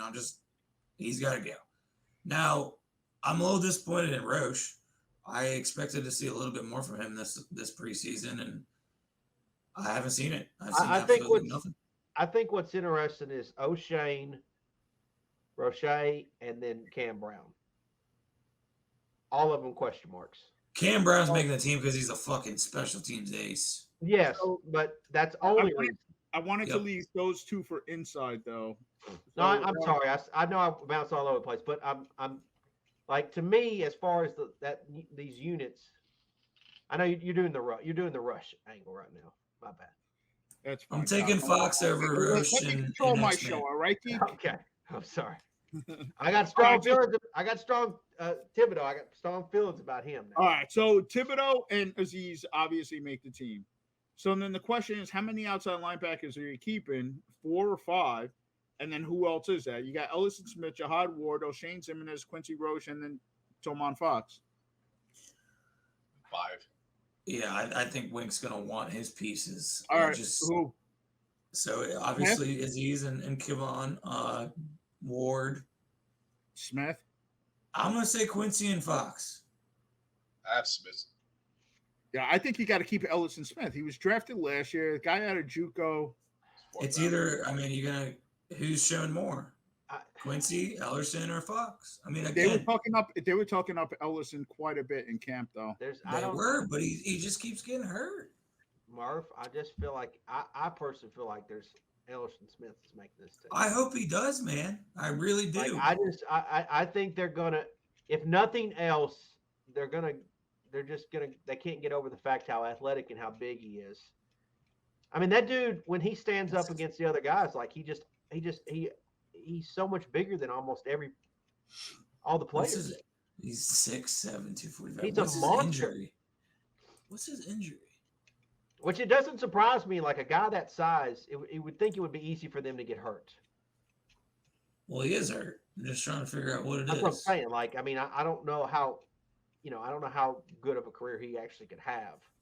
Yeah, I mean, I think it comes down to a roster bubble being Quincy Roche or Fox. Well, see, then here's the problem too is you got to think about the money aspect to all this. Like, I mean, which one is that? You're gonna. I think if it's close, right, you're gonna keep the person that has the more favorable contract to you. That would be Fox, most likely. I mean, it's got to be Fox. Yeah, I mean, if you think that you can do it almost the same with him as you can with Roche, you're going to go with the guy who's got the cheaper deal. Yeah, Quincy Roche just hasn't shown that much this training camp or preseason. I agree with you. I think it's probably Fox. I think he's another guy that came in here and flashed a little bit of something, and everyone's went nuts, and they can't. He hasn't shown anything to the point of where it's like, I don't think he's a wink guy. I mean, I think he's a 4-3 DN guy. I was thinking he's a guy that you want in your NASCAR scheme on the outside with his hand in the dirt. He's just not somebody who's going to stand up. He didn't even look right standing up the other night against Cincy. They had him and Ojulari in there, and I was like, damn, what this could have been, because that's what I guess they were last year, but he just doesn't look like a natural edge rusher in wing scheme. All right, so we'll go with Fox on that. Now to Cop's favorite. What'd we do? Wait, what'd we keep? 4? 5. 5, yeah. And by the way, Ellerson Smith has a leg injury. Just says leg injury. He's been on the sideline since the 14th, so 10 days. I don't think they consider it serious, or they would have put him on the pup. So yeah, true. We'll see. All right, we're up to 36 players. Now on to Cop's favorite, the inside linebackers. The middle unit. So you got Martinez, Crowder, McFadden, Cam Brown, Carter Coughlin, Austin Calicho. Well, let me just point out that obviously Beavers is done. Beavers getting hurt saves somebody's job. Absolutely. I mean, I think I'm going to say. We saw that last week too. Keelan Doss got cut, and then Robert Forster went on the IR and said, "Hey, you know what? We changed. Man, you're back." Micah McFadden, I believe, is the guy that is not a household name now, but by the end of the year will be a household name for this team. I think that dude's going to have a big impact for the Giants this year. I really believe that. I'm not saying like necessarily, but he's. You want to talk about special teams, Ace? Like that dude's going to be making plays on special teams. He's 1,000% making this team. I really thought that Carter Coughlin was going to fit Martindale's scheme. I think he's gone. But I mean, he whiffed on the sack the other day. But that's I thought he was going to be it, but I mean, it's like he's done nothing. I don't think the transition's going well for him, man. His head's spinning. He even said it in his interview early on in camp that turning his body around was something huge. That was a huge piece of the transition for him because he was always used to being downhill.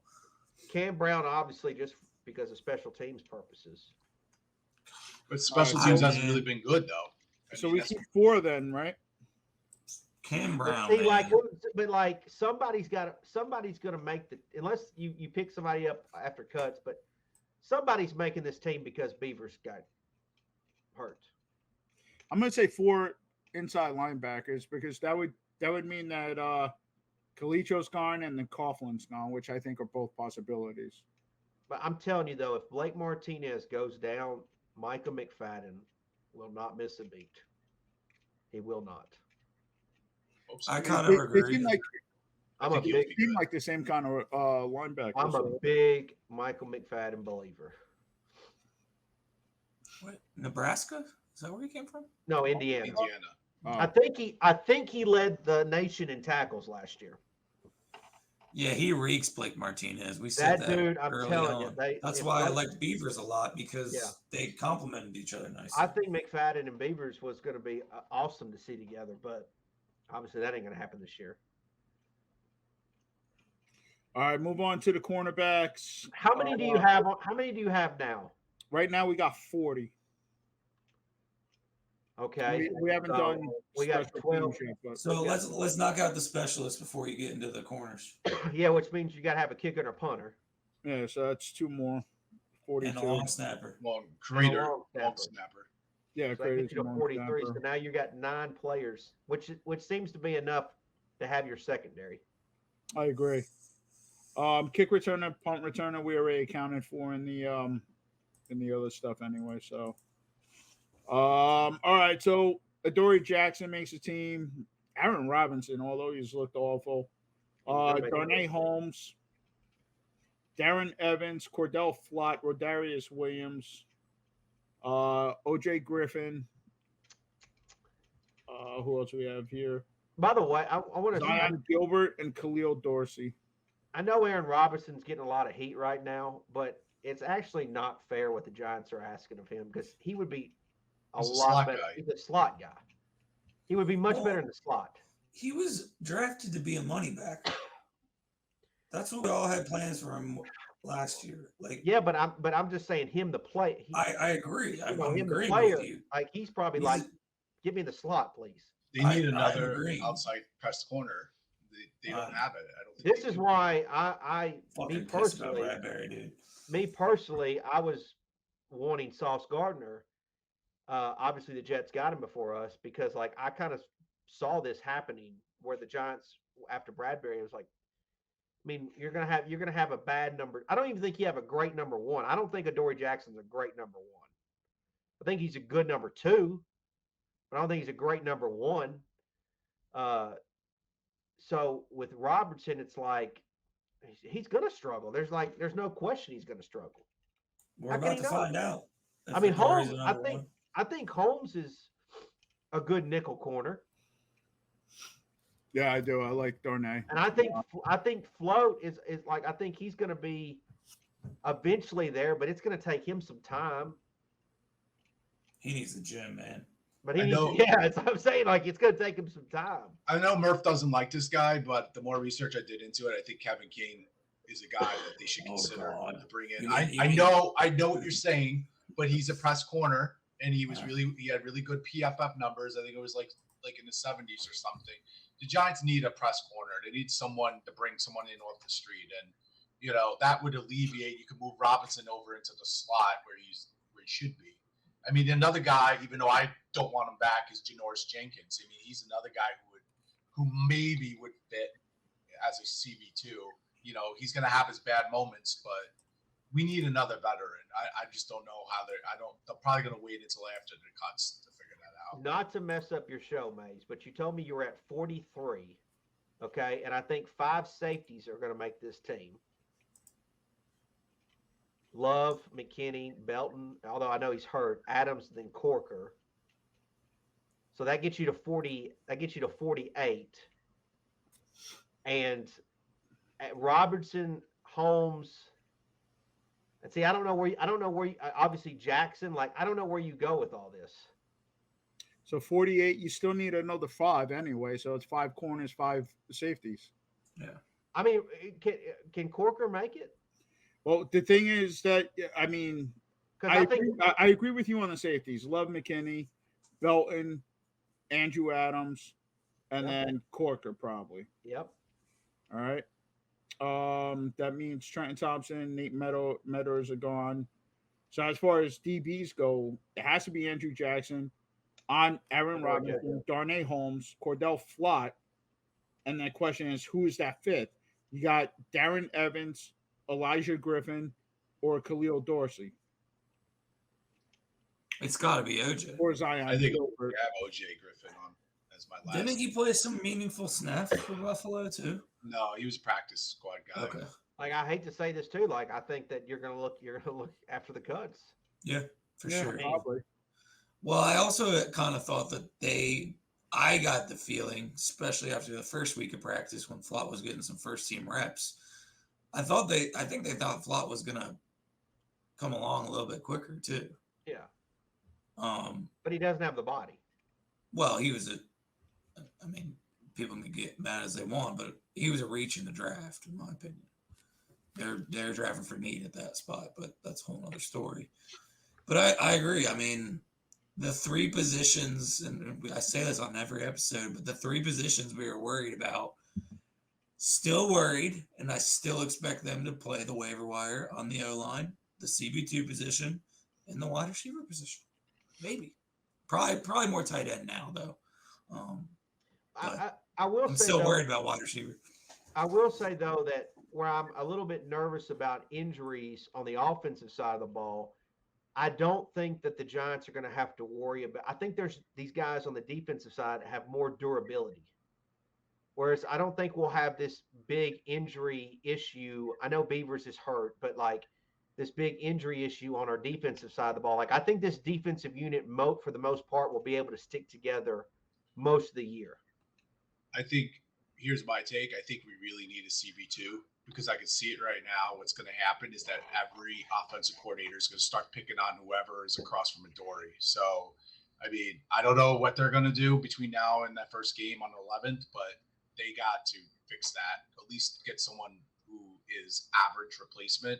Because if they don't, they're just going to like pick on that guy. You know, I can see it right now, 10 targets a game. And people are going to start complaining because, you know, that's where we're going to get hurt. And Mage, I know this is your show. But It is my show. listen, I said this draft night, and I'm going to continue to say what you saw the other night with Kayvon is that's what you see is what you get. That like that wasn't a dirty block. It was completely unnecessary, man. It wasn't a dirty block though. That's fine, but I said something today. Just because it's legal doesn't make it necessary. Okay, but what I'm telling you is that the expectations for him are way too high. He's going to get hurt. He's going to have a lot of pressure, and I don't know if he's going to meet those expectations. I'm just telling you, like that's like he has to know, he has to protect himself better in that spot. It's not a dirty this goes play. back to the beginning of the pod, Cop. I mean, it's the fan base. Yeah, that was Fan my base. biggest. That's Let my the biggest. motherfucker develop. He's 24 years old. I'm completely with you, Murph. That's my biggest knock on. That's what I'm saying is like you cannot have these crazy expectations. It's like remember when the draft night or like a day after. Tibbs getting 7 sacks this year. Well, I'll be happy if he gets 3. Well, did you hear him? They were like, oh, like Strahan's going to take him under his wing. Strahan ain't doing shit. Okay, like I mean, he's not taking him under his wing. Okay, stop. Like he's not the next coming of Lawrence Taylor. He's not going to be Micah Parsons. Okay, he's going to be a good player, and that's not a bad thing. He's good. He got injured a lot in college. Like it's just reality. Like he just did. And so he's going to get hurt in the pro game. That what happened to him the other night, you may say is unnecessary, Mage, but like every team's going to do that to him. They're all going to do it to him. You don't think Aaron Donald doesn't get some dirty shots thrown at him? Mage. Yes, sir. I'm listening to you. You don't think Aaron Donald takes bad hits? Yeah, Aaron Donald does. But the problem is, though, Cop, this is preseason. Oh, stop. It was all right. It was a legal. My point being is, if you're the best dude on the defensive, look, Cop, I'm a Twitter GM. I have the all 22. You want? I'll let you because I know you're broke. All right, but go back and watch the tape, Cop. Remember little old Pizzle here telling you in August when January comes up. Let's just see what the fan base thinks of him. I'm not saying they're going to be shitting on him. I'm just saying it ain't going to be warm and fluffy because They're going to shit on him. I agree with you. They'll find something wrong. And I think if he plays all year, I think he'll be a good player. He'll stop the run. I don't know. It's like Murph said, like 7 sacks. Like shit, man. Like that's I don't know about that. I think actually, to be honest, guys like Leonard Williams will benefit having him on the field. Leonard is who will pick up. He's the one that's play will go out of the, will go through the roof. Well, and Like, Ojulari too. I mean, Oh, it's a Ojulari, good like- problem to have. No, he's a good problem to have, but I'm telling you, I feel like the expectations are way too high. And I mean, you almost could sense like MetLife just from watching from TV, like that the stadium just sunk when he's on the ground, right? Like, I mean, obviously you don't want him to be hurt, but it was almost like the season's over. And it's like, I think he's a good player, but the expectations are just way too high for him. Well, that's all personal, and you gotta know where your expectations are. I mean, I'm like a pig in shit that we got Neal and Tibbs, but at the same time, it means absolutely nothing to me. Yeah. I'm a pig in shit that we got Dabbs and Shane. I wanted them way longer before Joe Judge was even fired, but it means nothing. It means absolutely nothing. Look, I want the pass rush to be as good as it was with Strahan and O.C. Manure and all them boys. Like, I want it to be. Look, that NASCAR package, and when they were doing even the balling thing, where they would do the jump shot when they get set, like that was all fun, man. That was great. I just don't know if the Giants are there yet. Like, I don't know. Like, I think it's gonna take a little more time. No, man, and like everybody just thought that because we got a new coach, everything's better. It's like the O-line. Like, we drafted Neal, so everything's better. We got Glow, everything's fixed. Everything's great. We got a new GM, everything's fixed. But like, we get in this situation where it's like, oh, honeymoon. And here we are with 2 weeks left to the regular season, and we got the same problems. We got injuries, and people are like surprised. Why are we surprised? I think This team's not good. It's not gonna be good. I don't know if this team's gonna be good. I think Martindale's going to take some heat because I think he's going to take a lot of chances in games, especially if the offense isn't doing well. You already know that defense has an opinion of our offense. They do. I mean, they've been kicking their ass in practice all training camp. And I think some people blow that out of proportion, but I think the defensive unit probably thinks that they're better than the offensive unit. So they're going to they're going to feel like they're going to have to win games. And so in doing so, they'll take chances, and that may end up hurting us. But I just think there's a handful of guys that you can tell will take some heat this year from the fan base.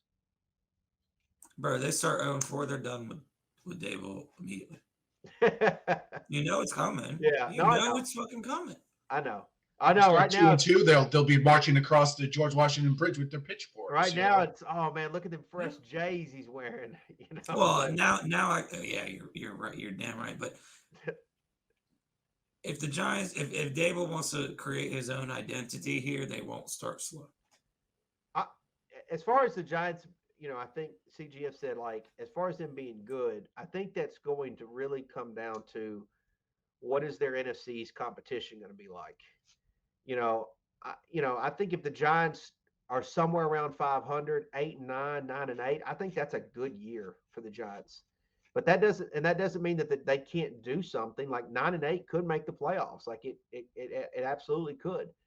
But it really comes down to how talented will the other NFC's teams be, in my opinion. Low expectations, man. Where do you put the Giants in the NFC East, Co? Well, I think the Eagles are the best team. I don't think the Cowboys are as good as – I mean, the Cowboys, they got major receiving issues. I think Zeke's done. I don't think Zeke's the running back that people think he is. I think Parsons will still be good, but I think he's going to be there's going to be a sophomore slump there. Always is. Other teams are going to know how to defend or play against him a little bit better. So I think the Cowboys will regress. You can't knock what the Eagles have done. Bringing A.J. Brown's a big deal. Jordan Davis is he's going to be a good player, but it's going to come down to Hurts. They surprised me last year, and I thought they weren't going to be good last year, and they surprised me, and I think they got better. So I think the Eagles are the team to beat. I don't know about the Commanders. No, I really don't know what to make of them. Like, it was weird because I don't know if you guys remember, but going into last season, they were getting a lot of like the hype, like, oh, this is the team, the Up and NFC. coming team. Look at this defense. And then all of a sudden Fitzpatrick got hurt, and it all went to shit.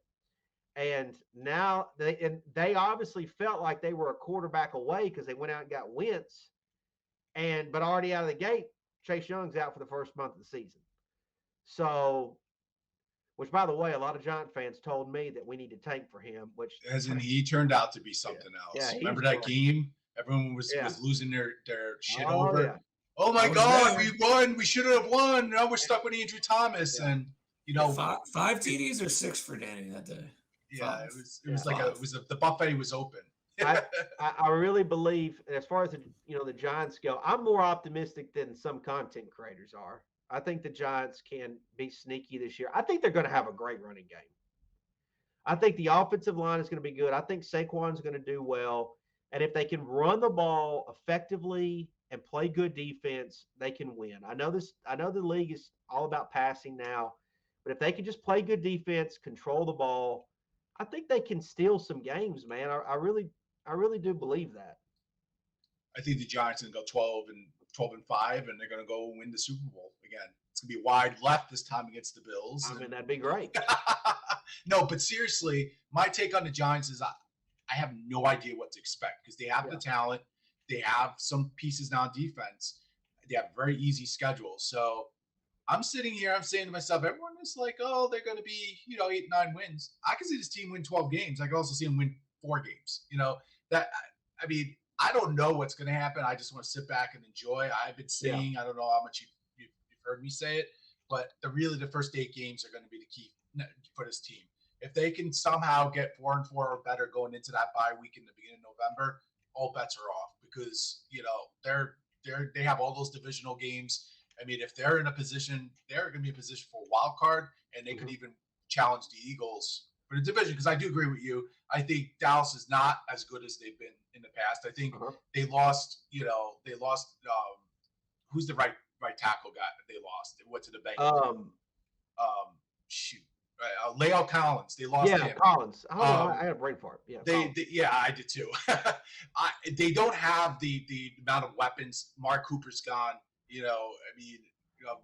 Gallup is coming back from an injury.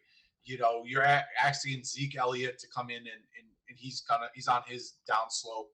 So I mean, everyone's acting like, oh, it's a shoe in the Cowboys, the Eagles. I don't know that, and I agree with you on the Commanders. Commanders are also in a shit box. And I think, it's going to be a rough season for them. I think what the importance of what Mage just did, as far as listing out the roster and who we think is going to make the team is, and we talk about the fan base, and I think New Yorkers in general enjoy having household name players on their team, people that they recognize, people they know. And I think the reality is there's a bunch of guys on this that's going to make this Giants roster that have to surprise the fan base. They have to step up and become household names.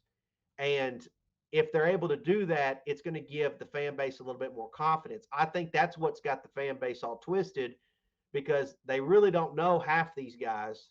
They're nervous about them, and they're reluctant to say anything positive because of what's happened the last few years.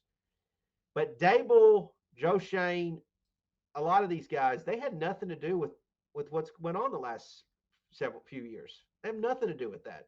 So putting pressure on them is ridiculous and silly in itself.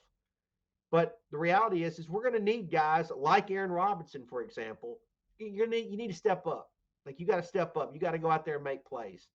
We're going to need some of doesn't matter where Shane Lemieux, like whether it's center or guard, like we need you to step up. Like, we need you to play, dude, and be good, because we need a good offensive line. Because I think all of us seem to agree that if Daniel gets time to throw, I think he's going to succeed, no matter who his receivers are. He's shown it. I think he's shown that. So, like, this team desperately needs guys to step up and take leadership, and all the great Giant teams that we know, they all had leaders. They all had somebody that was leading that team. Who's leading this team?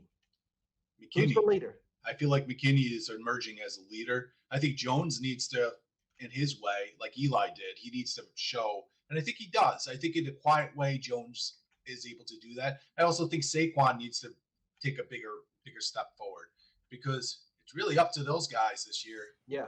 You know, I'm giving Shep the cat patch. If he's back soon, man, I was surprised he wasn't a captain last year, honestly.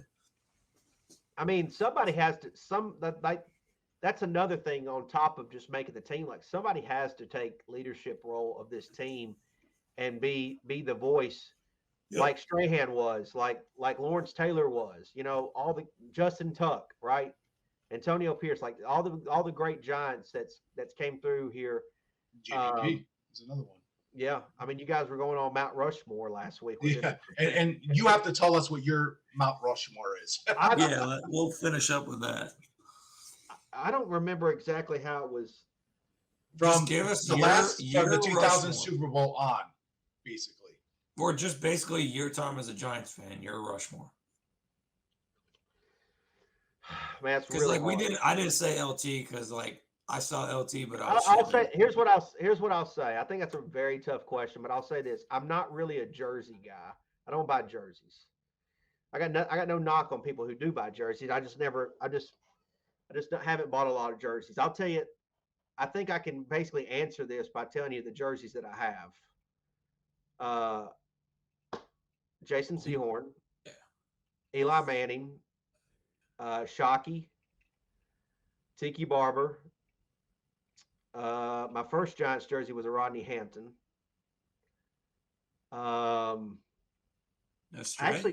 Actually, yeah, I got a stray hand. Actually, here's a random one: Jabril Wilson. I remember him. he was a Jabril fucking Wilson. beast, bro. Yeah, Jabril Wilson. I think that's it. I think that's all the jerseys I had. Was Jabril on the 07 team?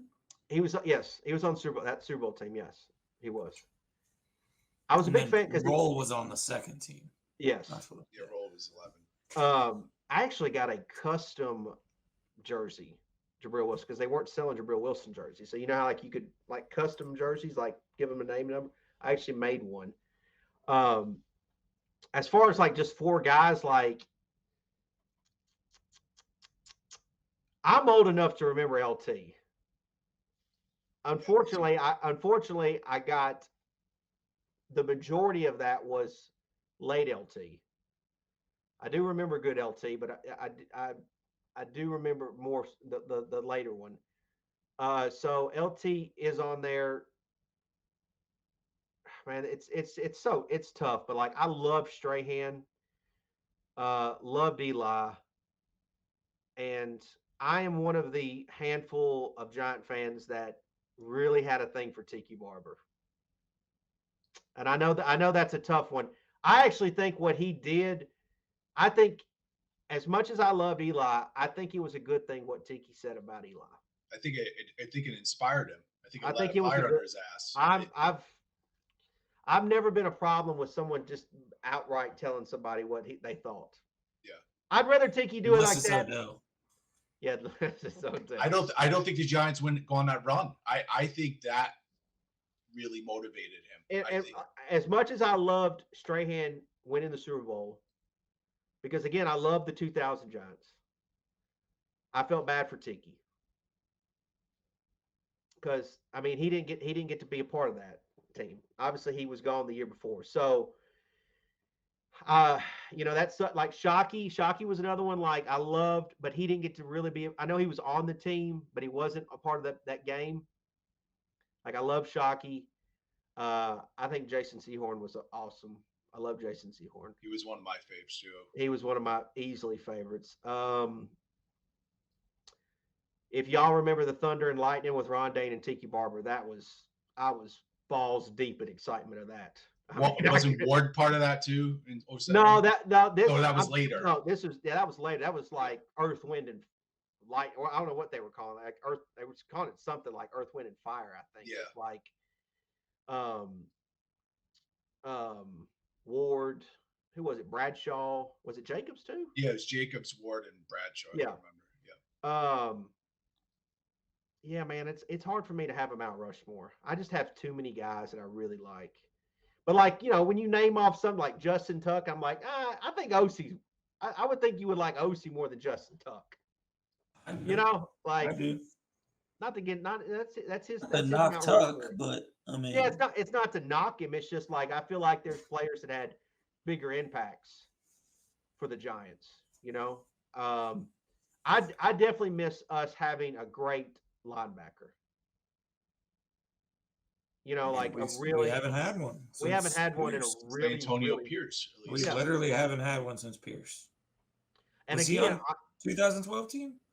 No, Beeson was the one. It was 07. no, but Yeah. that's what I'm like. That's another thing about Giants football. When you look at the history of it, when they've won Super Bowls, they've won championships, they've had a stud linebacker, somebody. And Whether pass it be Pierce, Beeson, even when the Super Bowl like that they lost, they had Mitchell. they had Michael Barrow. It's like 2000. or Jesse Armstead too. They had Jesse Armstead out there. Like he's another one of my favorites. Did you say he was a dick to you, Mage? Who is it that you were saying? Just Like, it wasn't very kind. I met LT last year for the first time, and I was doing a photo op with him, like a thing, like to get a picture with him. Well, anyways, this is the first time I'm meeting LT, and I was with a friend of mine, and because my friend actually made me miss my photo op with LT.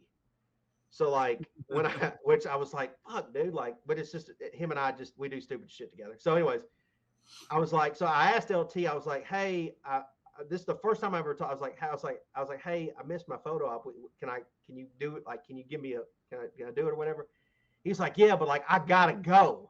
Like, I gotta leave. Like, he was kind of being like, like he had to go somewhere else. I was like, oh, I'll be real quick, man. It'll be cool. But anyways, like, so I go to stand with him to take the photo with him, but the guy that's doing the camera work was like being super slow about it. So I'm standing next to LT, who's just still mammoth of a man, like a big dude, and he's scaring the shit out of me. And I'm trying to be my 60-minute man self, Mage, and I'm just thinking like he was in WrestleMania. He beat up Bam Bam Bigelow. I told my buddy, I was like, this dude is like in his 60s now. And I can't imagine what he was like in his prime. Like I'm not talking about watching him on TV. I'm talking about like physically playing against him. Like just a freak of an athlete and freak of a dude. But anyways, I got my picture with him.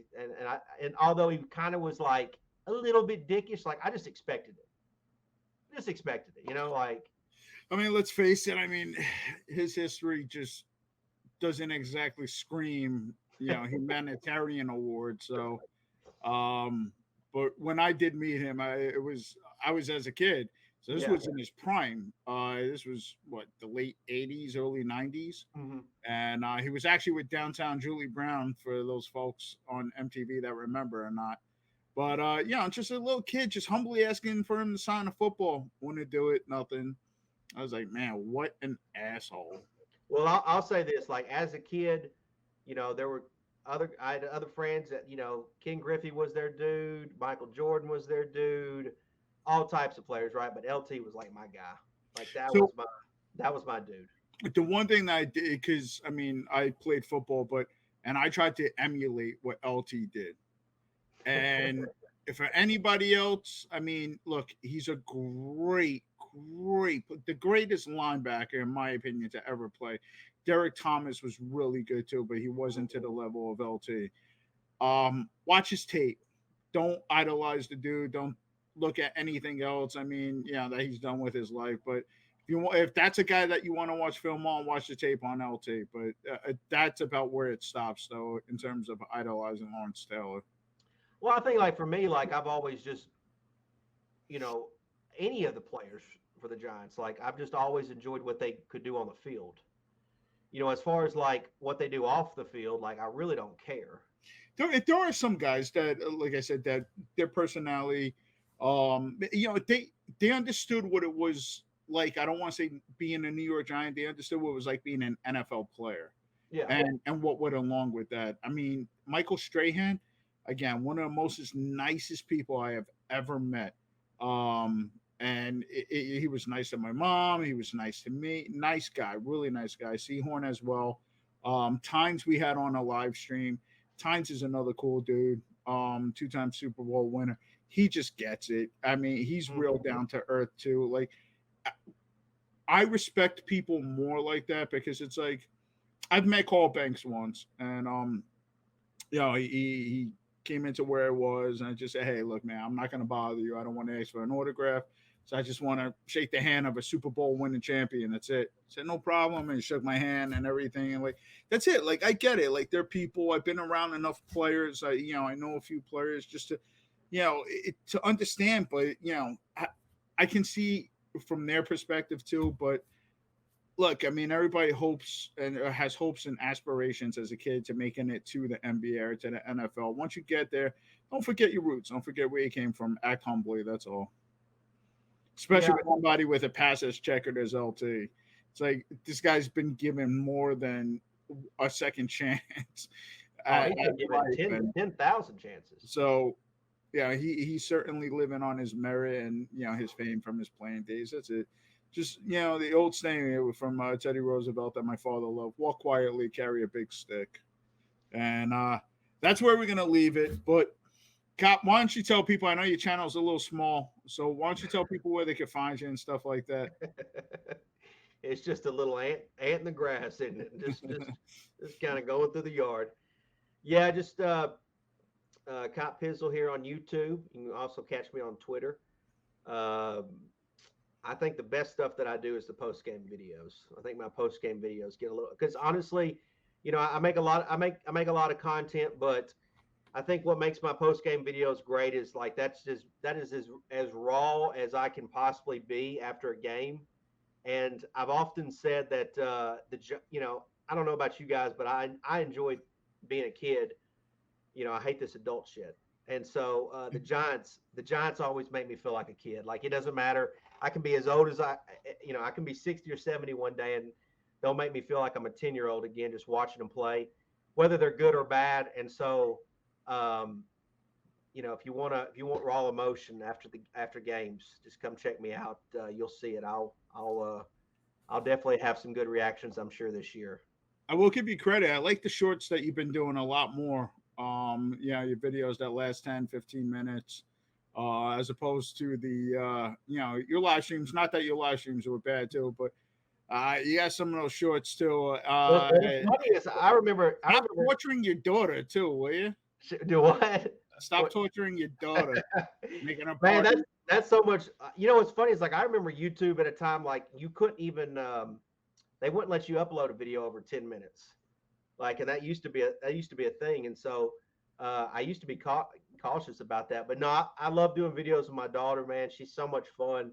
Baby girl, blow that whistle. Oh man, I was really reluctant to bring her on, but all the comments that I've ever gotten about her has been so like well received. Like actually, there's been some decent human beings, like just that follow my channel that have been very super kind to her. And so it's like I've never had any. I've probably only had a couple people that's ever said anything bad, but really for the most part, it's fun to share the channel with her. And so I've got a son too. He's really hard to tame. So I don't know if I'm ever going to get him on the channel, but like I know no way. Your offspring hard to tame. Yeah, he's super hard to tame. But like I'm trying to get him in the videos and have some fun with him. But why don't you just call him Little Pizzle? Man, he's got a cool name, man. We named him Maverick, and I think that's cool, man. That's a pretty neat name. So. His middle name's Eli, obviously. We all know why. But yeah, I mean he's got a cool name, so I like to use it. So, but yeah, I'm trying to get him in the videos too, because it's funny because like my daughter, she's 5. And I became a Giants fan literally when I transitioned from like 5 to 6. So I look at her and I can't even believe that I became a Giants fan at that age. Like it's hard to understand, but like we got pictures and stuff like that of myself, and it's just crazy that I gravitate, or they kind of gravitated towards me and just stuck with me, because when you think when you're young, you're always changing your mind left and right, like all the time. But like for some reason, the Giants just stuck with me, and I've, here I am 30 years later talking to you, Mage. Which is probably the pinnacle of your career. Yeah, I will probably have to admit that. I was in a live stream with Tynes, one time too, and like I guess that wasn't no big deal. Wait, that was on my channel, wasn't it? I was on it with somebody. I remember talking to him and thinking I believe that was our channel that we did it with DG. That was one of the cooler nights that I've been on YouTube. Just talk to him. I was really cool. And that's what Tynes is really down to earth, man. He's a really good guy, honestly. So, I do feel bad for your daughter, and based on the videos, I just want to say I think she's sick of your shit too. Already. I think she is. She actually was. She got to be I guess at her school because she just started kindergarten, so she's on like her 6th or 7th day of kindergarten. But like today, like she got to be like somehow she got to be like the line leader. So like the teacher picks out like one of the kids in the class, and you get to lead the line because you're good or whatever. And so like I was like, yeah, that's some of them Copizzle videos coming out, excellence, So it's cool, man. Like she's great. I do thank you for coming on, despite what people might think. Copizzle is a friend of the show. We do like him. You guys take him way too seriously. So absolutely enjoy Copizzle for what he is. He's a real life cartoon character, but good dude though. Copizzle. It's meant to be fun, man. Like I think people take themselves too serious sometimes. It's just football. It's true, Copizzle. It's true. I mean, we see it on Twitter all the time. Like I said. Too many Twitter GMs out there. Absolutely. Copizzle, thanks for coming on. Appreciate you. You're welcome anytime. That's going to wrap up this episode of the Giants Report. Thank you, everyone, for listening. Peace and love, everyone.